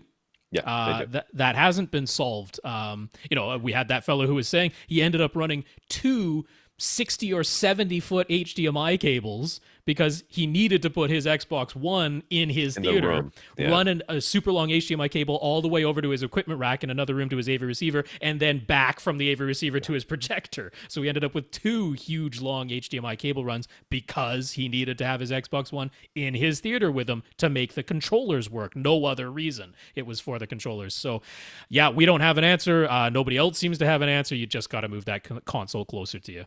Yeah. Brian is looking to upgrade his 3.2 setup. He's in an open concept great room, so he calculated about 6,500 cubic feet. Yeah, probably more, but maybe. And his seats are 10 to 11 feet away from a 65-inch 2017 Vizio M Series TV. So looks like there's I'm a little confused as to what I'm seeing here. Right, so we're looking at the TV screen there, and then he's got an L-shaped couch. So one leg of the L is sideways on the left-hand side. There's a wall on the left, and it's open on the right to looks like the dining room, maybe. Well, over to the left is open to his dining room. The left side of the room is open to his dining room. So that's the left side of the L-shaped couch on the left side there, and then the forward-facing part of his couch, the part that's facing his TV, is on the left of the image there. And then behind him, it looks like it opens into the kitchen back there. I don't know. Behind his seats. For some reason, I cannot wrap my head around I've labeled them here: front, left, back, right. I know, but it looks like when you're looking left, you're looking. Imagine you were facing the TV, and then you turn to your left. That's the second image. Yeah, but the L-shaped couch, one of the sides of it is on a wall. So which one's on the wall? Well, it's not on a wall. It's on the half wall section over to his dining room there. And then the back of it is on like a half wall back wall to his kitchen. There's like half walls all over the place. Whatever. Yep. Anyways, it's open. It's open. It's open to kitchen and dining room. And he's about 10 or 11 feet away from a 65-inch Vizio. Yep. So Brian has a hearing impairment in his right ear. He currently wears a hearing aid in that ear, but in a few weeks he'll be getting a bone-anchored hearing aid, which he is hoping will allow him to better enjoy stereo imaging and surround sound. At the moment, he has Polk Monitor 60 towers and a Polk CS1 center powered by an Onkyo 686 receiver. He's got a pair of SVS PB1000s handling the bass, and his wife He and his wife tend to listen at the volume, but Onkyo said about negative 10 dB. And neither of them are in love with his current Polk speakers. Brian finds them somewhat harsh, and they both tend to get a bit of a headache if they're watching something for more than a couple of hours. Looking around this room, there's plushness in the couch, and there's a lot of kids' toys. And yeah, he did say that was right after a party, so they don't usually have quite so many kids' toys out. But he does have a fairly plush-looking rug over what is a hardwood carpet there. But there's really nothing on the walls to It is absorb furnished in anything. that. Yeah, nothing too much on the walls. So, I mean, this isn't the most reflective room we've seen. I don't think it would probably, like, literally echo in here. No, but just from the rug and furniture. But I would imagine you have reflections going on here for sure. You would probably have a slap echo in there if you did a short, hard clap. I bet you could hear a zing, a little trace afterwards. I bet you do have a slap echo in here. Yep. So he asked what are our opinions of his Polk speakers. Why do people keep throwing us under the Polk bus? What do we think is causing his perception of harshness and leading to headaches after finishing a movie? Is it just distortion? Well, there's so many different kinds of distortion. Ultimately, yes, it's a form of distortion of some kind that's doing that. Sure. I don't necessarily think that. Okay, so Polk speakers, and these are the 60s? Is that right? The Monitor 60s. So I don't think that's the very lowest tier that they make, but I think it's one step up from that. These are close to entry level in the lineup. So there could be some harshness there, but I mean, we're looking at a room that definitely has some reflections in it. So that is going to cause your brain, if you want to say this, to work a little bit harder to kind of figure out what sound is the most important one. And if your volume level isn't that high, I mean, negative 10 dB, if that's generally what you listen at, isn't terribly out of line with what I listen to, depending on like, it's toward the higher side, though. A lot of people listen quieter than that. It is a little bit, but you're not sitting all that. I mean, he's only 10, 11, 12 feet away from these speakers. Yeah. So, a lot of things are going to play into this. We can't say for sure what is causing your headaches and whatever. It is a form of distortion. Could the tweeter be clipping, or could there be some tweeter breakup happening here? I mean, very often the reason people are listening a little bit louder is because they want the dialogue to sound clearer. Right. And the reason the dialogue doesn't sound super clear in here, a little bit of it could be the speakers themselves. I mean, what's our opinion of these Polk Monitor series speakers? They're not my favorite. No, if you were looking at entry level, I would have recommended something different. I don't think they're the worst speakers ever or something like that. But I don't think they're fantastic. So this isn't a case where someone is coming to me and saying, these are the speakers I have. I wish dialogue sounded clearer, or that I didn't have to play it as loud or something like that. Could a speaker upgrade benefit me? And I would say yes. In this case, a speaker upgrade could benefit you, because I don't think this is a situation where going, it's definitely not your speakers. Yeah. There's definitely some upward mobility here. But I also think there's more than just the speaker going on here. We can't see how the center channel is placed either. Well, we can. I mean, it's right below the TV on the TV stand. Right. And then there's a coffee table in between the center speaker and you. It could be blowing right into the side of that coffee table and not angled up at all. There could be some issues with that. Yeah. So placement could also be an issue. We don't know if you've level matched or how well you've level matched. There could be an issue with that. So could be jacking it up to hear it a little bit better because of a lot of reasons, which would then cause distortion, which would then cause the headaches. Okay, so there's a lot of stuff that could be factoring in here. We don't know what's what. So could a speaker, what do we think of the speakers? Whatever, they're fine. I mean, not my, like Rob said, not my choice, but you bought them and you own them, and can they sound okay? The answer is yes, they can. Are they the reason why you're having these headaches? I don't know. Maybe. Or it could be any number of other things. It's not where we're going to say, oh, definitely not. Yeah. And it's also not where we're going to say, well, that is clearly the only thing that could be causing this here is the speaker. No, it's in between, somewhere in between. Would adding acoustic treatments make a big or a major difference, he asks. And, I mean, major? I mean, how many are you going to add? Right? Yeah. Are you adding just a couple? Because then no. But if you're going to add like a whole bunch, then it could make quite a bit of difference. And would it make it so that your speakers, that you're no longer having headaches or whatever? Probably not, but maybe. I mean, I'm looking at the back image, and the back of your couch is up against. So it's a half wall, but it is up against that half wall, and it's a half wall. Like the left is open, not the top, right? When I'm saying half wall for people who aren't able to see the images, right? Like, so the side is open. This is a floor to ceiling wall, but only half of the back is covered, and then I think these pictures are mislabeled. This can't be no. right. I've got it right. I've got it right. So the back one, there's that light, and then the one that it's says just back open. has a light. That's right. And then it's just open. But there's no. So he's not. The TV doesn't face the couch doesn't face the TV. Yes, it does. Yeah. So see that little green cushion on top of the back there? That would be like where someone is sitting, and then if you look at the image of the TV, you can also see that little green cushion is facing the television. Oh, this is very strange. That's what we're seeing there. Yeah. So, but there's a little bit of a wall behind it, but it looks like there might be some sort of opening as well. So like if you're sitting on the couch facing the TV, to your right behind you is just open space, but then directly behind your head is actually a wall. So what I'm saying is that part of having that wall directly behind your head, that's some of it. That's some of, the dialogue clarity and what might be causing headaches. So having panels right there behind your head, if there's anywhere that's going to make an appreciable difference, that's where it would be. Yeah. I would also put some panels behind your speakers.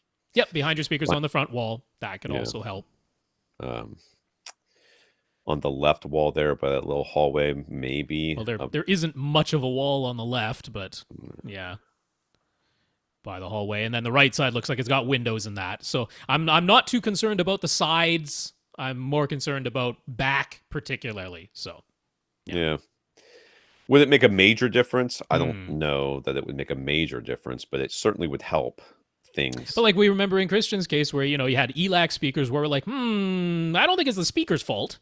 Yeah. But he had the back of his seats right up against his closet doors in his case. Right. And we were like, you got to get those speakers aimed properly, because when he first showed us his images, they weren't aimed properly. So we got to get them aimed properly. And then he put absorption panel behind his head. He's like, that made a world of difference. Right. So it's similar situation here. We got to make sure the center speaker that you have and your front speakers are aimed correctly. We're a little bit concerned about that coffee table between you and the speaker, and then directly behind your head is where we would have a panel. And it could make, I'm not going to say major, but noticeable. I will say it could definitely make a noticeable difference if you do that. Right.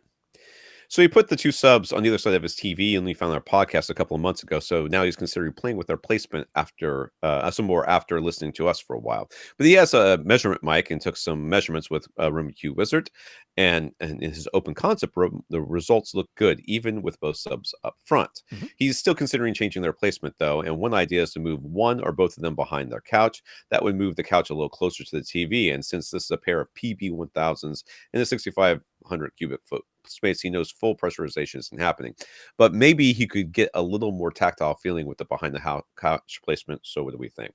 All right, so when you say that you use RoomQ Wizard and the results look good, do they look good on every seat of that couch, or do they look good at one seat of that couch? At one seat of the couch, yeah. And then you've got an Onkyo receiver, so it's not doing anything as far as EQing it. So there's that to be considered as well.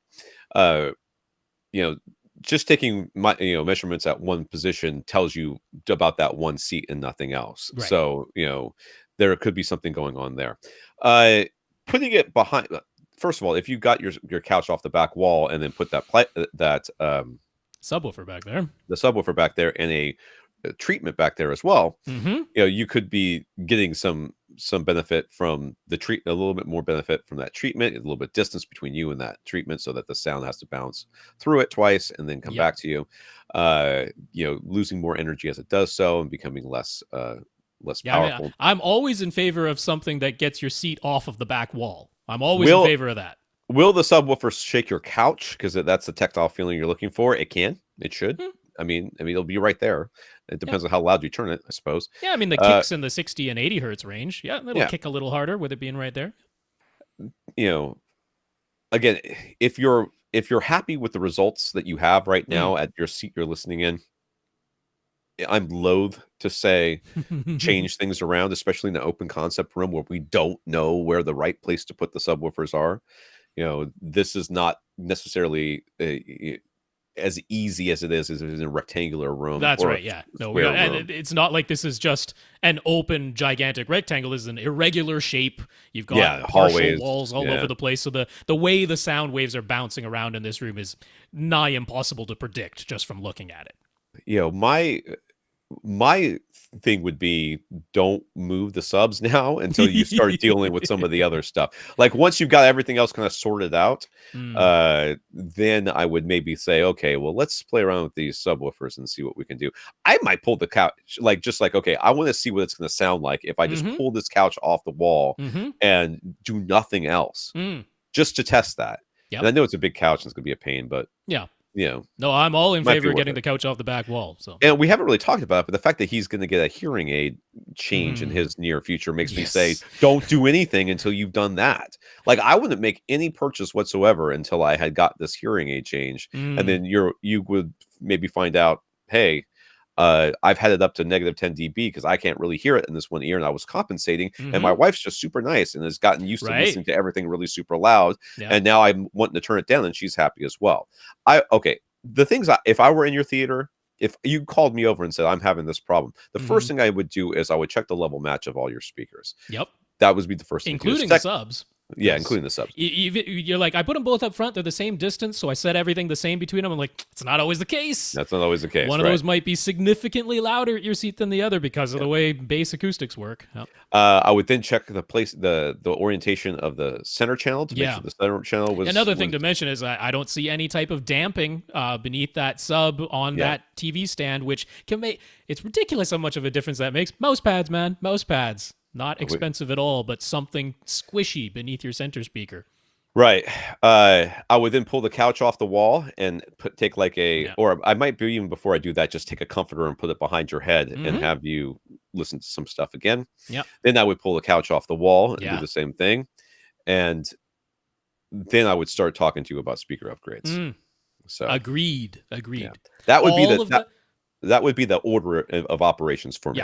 All of that said, we are not opposed to a speaker upgrade in your case, though. So that is still under consideration. But yes, all of those things first, because none of those things cost you money. No.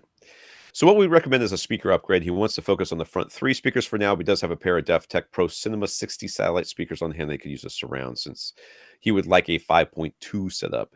His top considerations at the moment are RBH Impression or Impression Elite if he goes bookshelves instead of towers. ELAC Unify UB5 bookshelves or SVS Prime. Since the ELAC Unify UB5s, I know that almost got me. You almost got me. are only $400 a pair. He's leaning that way, but he's read that are somewhat difficult to drive, and so he isn't sure saving $100 is enough to make them this top pick. What do we suggest? Well, you've picked a whole bunch of really good speakers. So you first of all, I am 100% okay with you going with bookshelf speakers in here. You got 2 subwoofers and 10 feet, 10, 11 feet. I mean, you're talking about moving the seat even a little bit closer, so let's call it 10 feet. Yeah.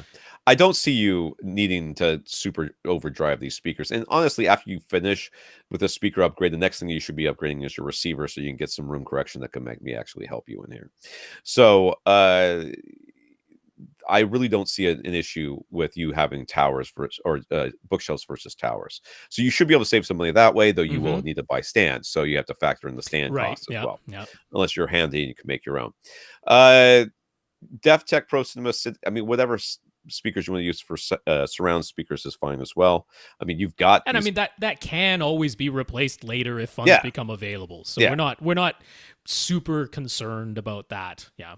Everything that you've talked about, I would be okay with you buying. If you said I bought the Impression Series speakers, I'd be like, yep, get those. We'll get the Impression Elite, yep, get those. SVS Prime, yep, get those. ELAC Unify, yep, get those. I mean, all of those are good speakers to choose, and we would then be very confident, or a lot more confident, that your speakers were not the weak link in here. Right. Yeah, I mean, the Unifies, people point out, they're rated at 4 ohm nominal, and so maybe they're more difficult to drive than some other speakers. That said, they basically don't dip below 4 ohm. Right. And almost every 8 ohm speaker does get to 4 ohms at some point. Exactly. So they really don't dip any lower than any 8 ohm nominal rated speaker. And since we're not talking about being 20 feet away or something like that. I'm not concerned at all about an average AV receiver being able to power the Unify bookshelf speakers from 10 feet away. So no concern on that front. If you like the looks, I'm A-okay with their sound quality. Being that concentric driver design that they have might even help you a little bit in a room like this. It's got Kefs could be on your list as well. Kefs could definitely be on your list as well, but no reason to steer you away from the Unifies if they have the form factor and the price that you want. So yeah, if you're leaning that way, I've got no problem with that. I would, if someone were just coming to me and said, I want to spend definitely not more than $500 a pair, but, even less would be better, I might point you to Ascend, because you could get their CBM 170s for $300 a pair right now. So if you're like $400 is better than $500, well, how about $300 is even better than $400? So don't forget that most of these speaker manufacturers have outlets. You just got to go to their websites and look for the outlet prices. Like,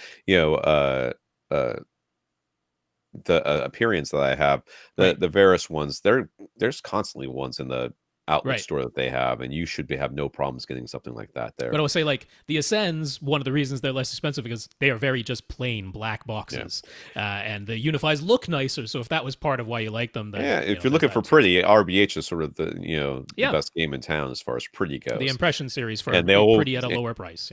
Getting loud is not their problem, so you would have no problems there too. Right. So. Yeah, so are we any help on that? I mean, we're basically saying out of any of those, and we've now added Ascend to your list, that you can't really go wrong choosing one of those. So if the Unifies appeal to you because of looks I'd show my wife and say, pick the one you like. Yeah. That's exactly what I would do.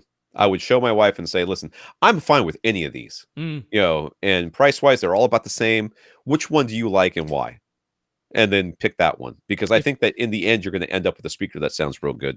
And you'll be fine. And if $500 is okay, I might go for those Impression Elites though, because I'm a big fan of those. those would be my top choice, but that's that's fine. Chris got a Denon X3400H, and he paired it with an Emotiva A700 amplifier. He ran Odyssey Multi-QXC32, and the auto setup set several of his speakers to large, and so that's 40 hertz crossover.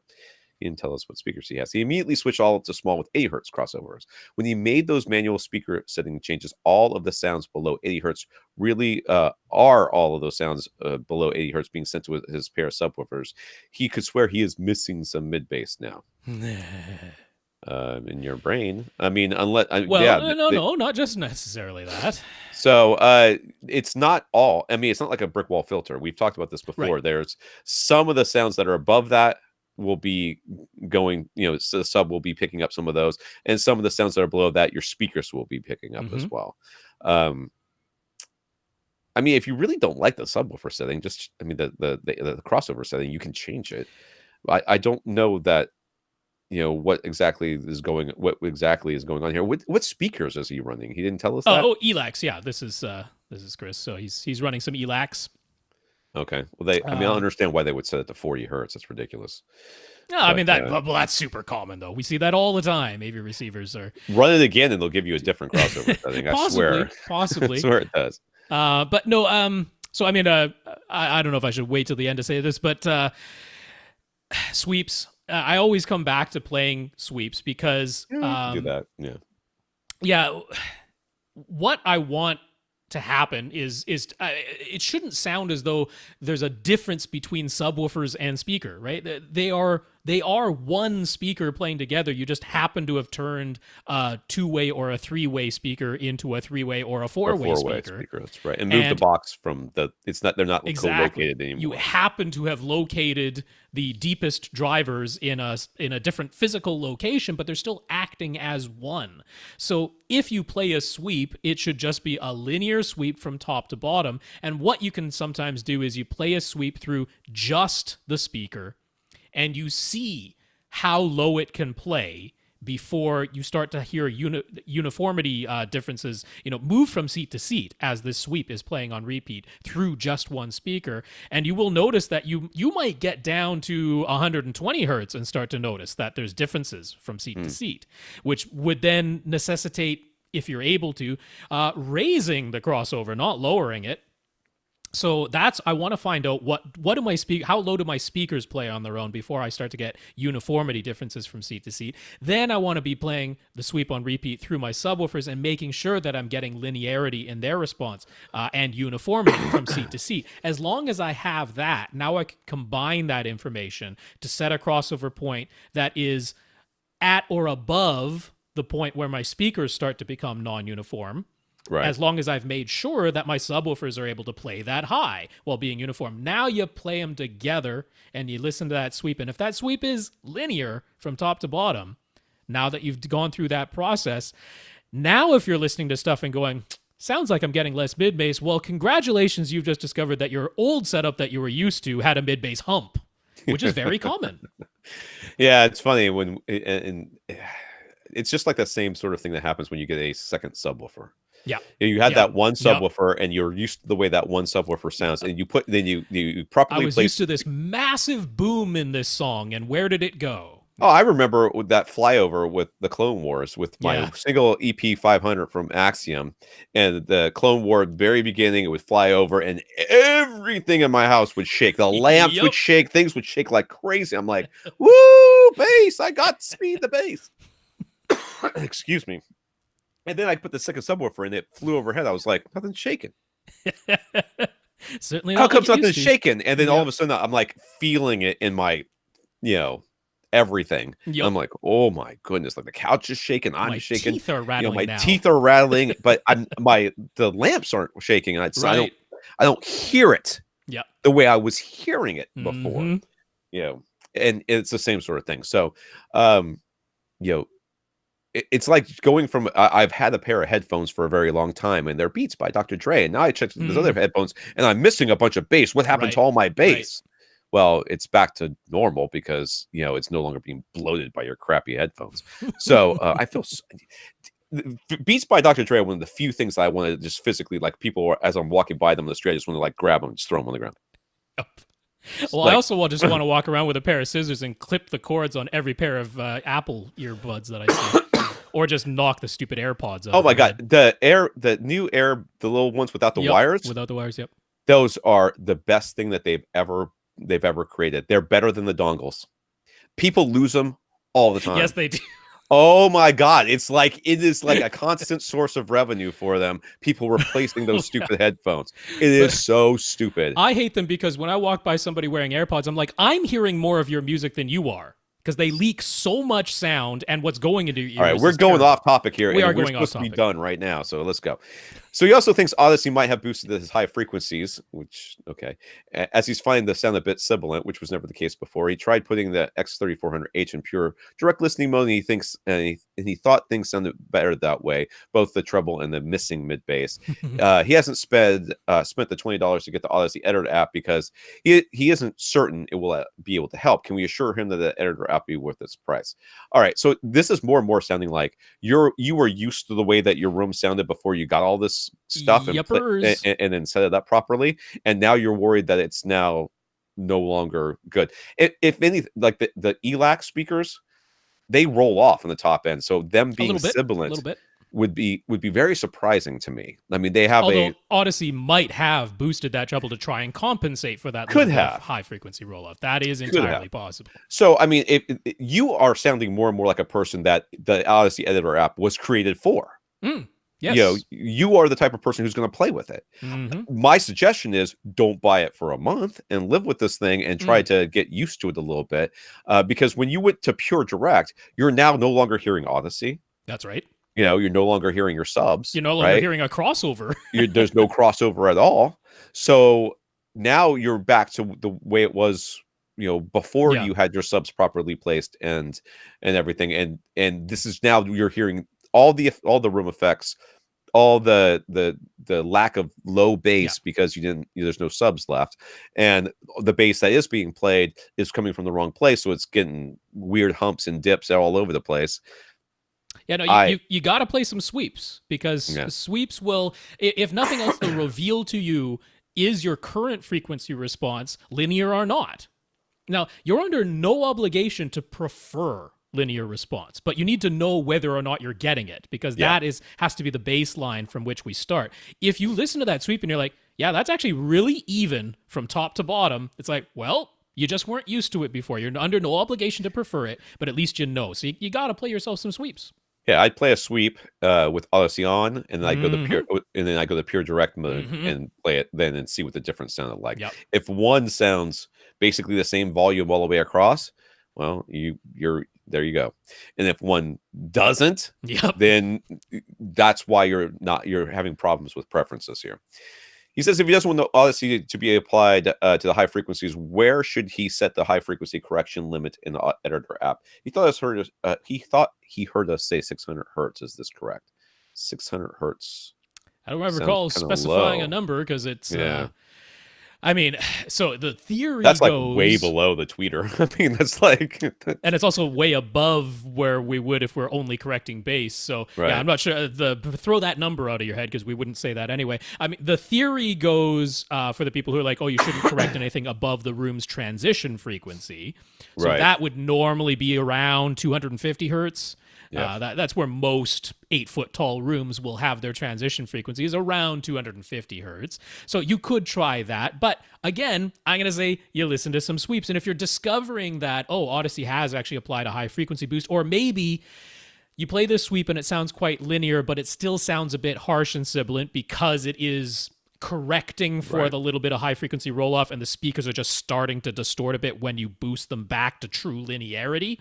So it's totally fine to say, you know what, I just don't want that high frequency boost anymore. So I'm going to stop the correction at 2000 hertz or 1000 hertz or something. That's totally fine. But you kind of need to know what is going on with that sweep first.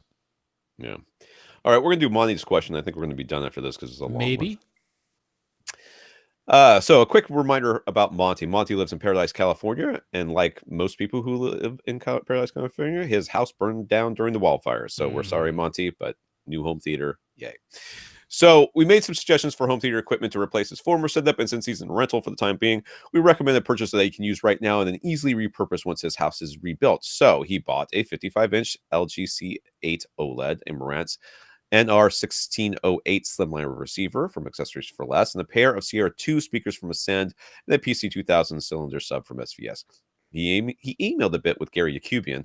This is random dude from Paradise, California, emailing the CEO of SVS because Yep. that's the way SVS rolls. And when he told Gary about his situation, Gary gave him a discount on the sub to help him out. So that was above and beyond and greatly appreciated. Monty also picked up a Panasonic Ultra HD Blu-ray player, and he's really enjoying all of that gear. So he says, thanks for the good recommendations. As a notice to all AV Rant listeners, Monty wants to make sure everybody checks their homeowner's insurance to really understand what is covered and what isn't in your policy. He discovered that he had good coverage in some categories, but came up short in others. He thought Tom's estimate about how much the previous home theater gear was worth was way too high, but it turns out it was a little low. I'm telling you. The way they adjust for these things is crazy. And he hadn't realized just how many items and possessions his family had accumulated over the years. You might not think about all of your kitchen items, all of your bedding, your sporting goods, etc., but it quickly adds up. And does your policy cover your house's current value or how much will it actually cost to rebuild it? Those could be very different figures. So he just wants everyone to look at the details of their coverage and make sure they have enough, knowing firsthand now after the ordeal that he and his family have been through. So good reminder. It is a good tip. And yet sometimes people are like, God, this insurance price, it seems like it's going up there. But the whole idea is if you ever need it, my goodness, do you want to be properly covered? Yeah. So he's in escrow for a different house, but he won't be moving in for a few months. The living room, which he will set up, where he will set up the gear he just bought, has an entertainment center built in. It's a beautiful wood piece, but perhaps a bit older, as the opening for a TV is too small, even for his 55-inch OLED that he barely has any bezel. So there's some sort of TV mount that he could use that would position his TV in front of the entertainment center's opening. Yeah, there's lots of them, dude. Anything with a telescopic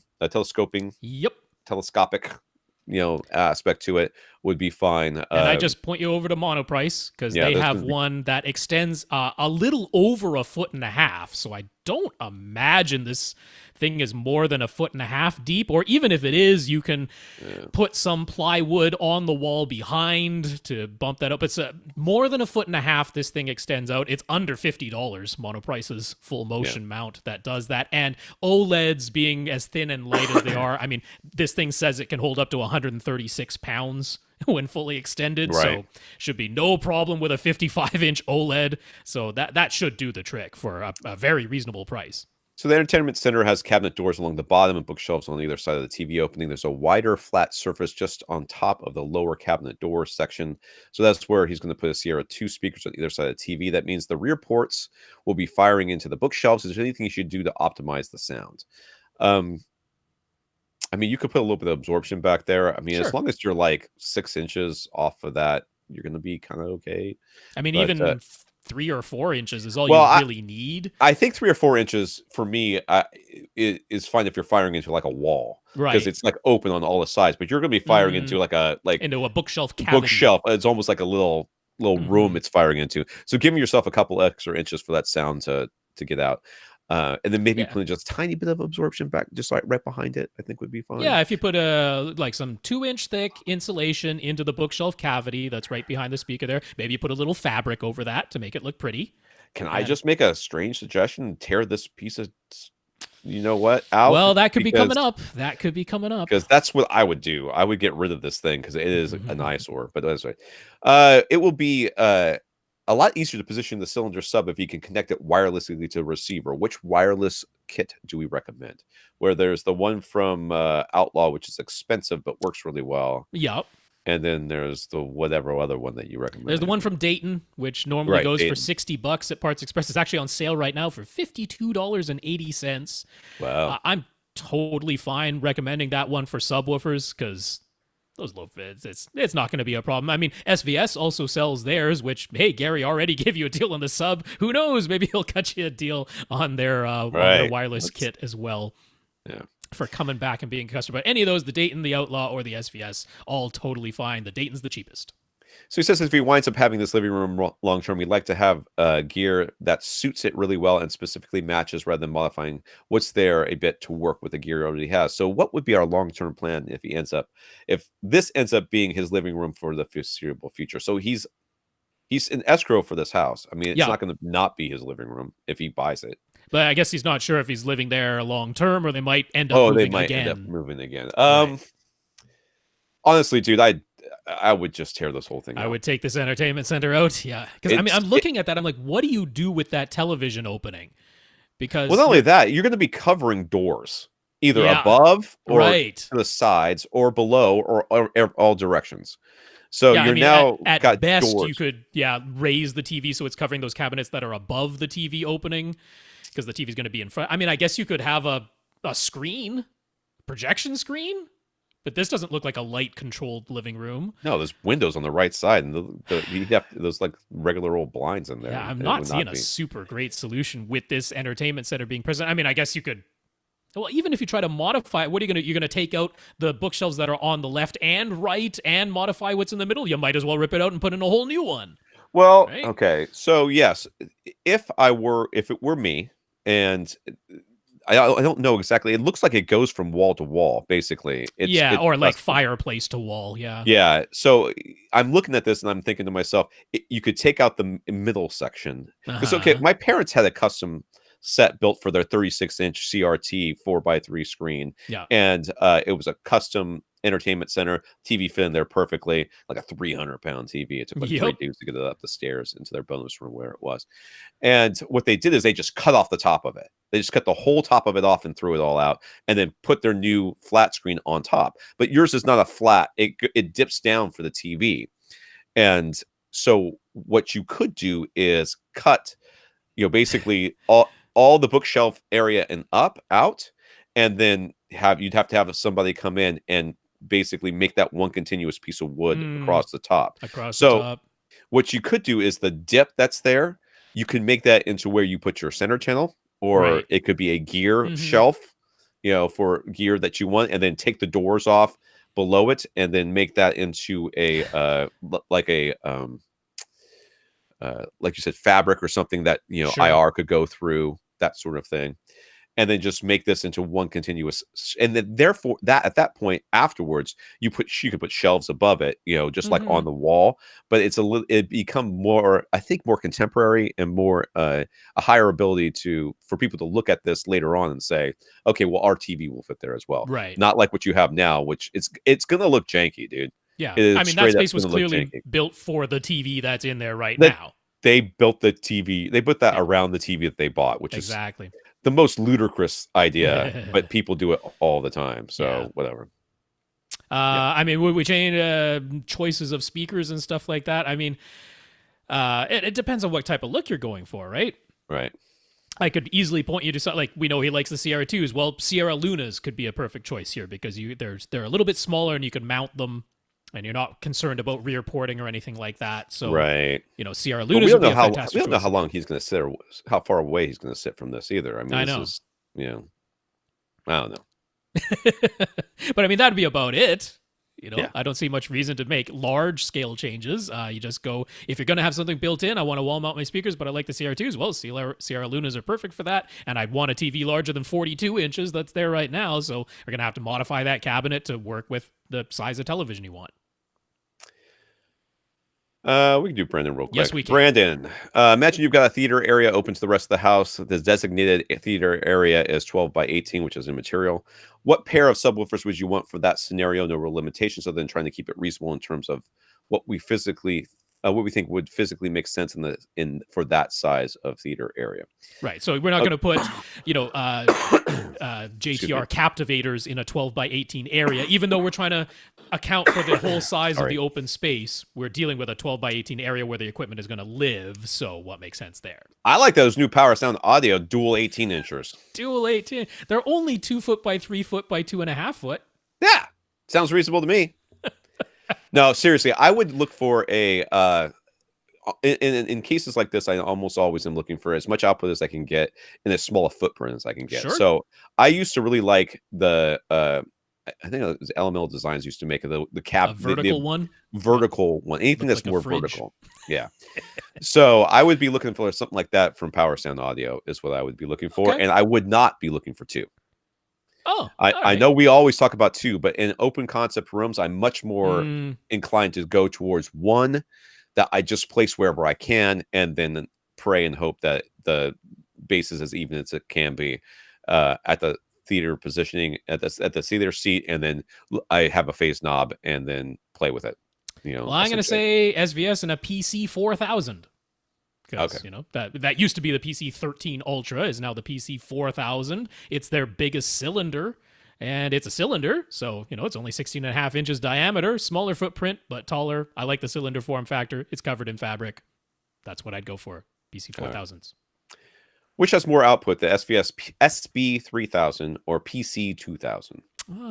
SB3. I think I don't know. My guess depends would be, on what frequency you're talking about. Well, that's true. I mean, the PC, the SB is going to reach lower, isn't it, than the PC 2000? Or it's going to be pretty close. Well, so the SB 3000, everywhere from about 40 hertz up, plays about 3 or 4 decibels louder than the PC 2000. But below 40 hertz, the PC 2000 plays louder until about 16 hertz. And then below 16 hertz, the PC 2000 basically plays nothing, while the SB 1000 continues to play something. Right. So in the area between 16 hertz and 40 hertz, the PC 2000 is louder than the SB 3000, just in raw output. And but that's pretty much what you care about. Honestly. Right. Above 40, the SB 3000 is 3 or 4 decibels louder, and below 16, it's playing something instead of nothing. Right. So, yeah. There's your technical answer. Clear as mud answer, yeah. I think in the end you would be... That's fairly clear. Yeah. It's not bad. So he asked me, Tom, what subs do I own? I have the PC-12 NSDs. That's right. The predecessors to the PC 2000s. Yeah, it was the cylinder subs before the 2000s. Why haven't I upgraded? Because I don't need to. And he doesn't care about me, but I have PC 13 Ultras. Yeah. And do HSU subs have DSP protection? I don't think they do they? No, that's not... I mean, well, there's what's built into the Bash amplifiers, but that's not really DSP. It's not. It's not processing the signal on a digital plane to do that. They just have like the normal servo type things, right? Yeah, they have the. Well, I mean, it's a Class D amplifier with some limiters on it, so they have some limiters. But physically, the driver itself has whatever protection it has, and that's.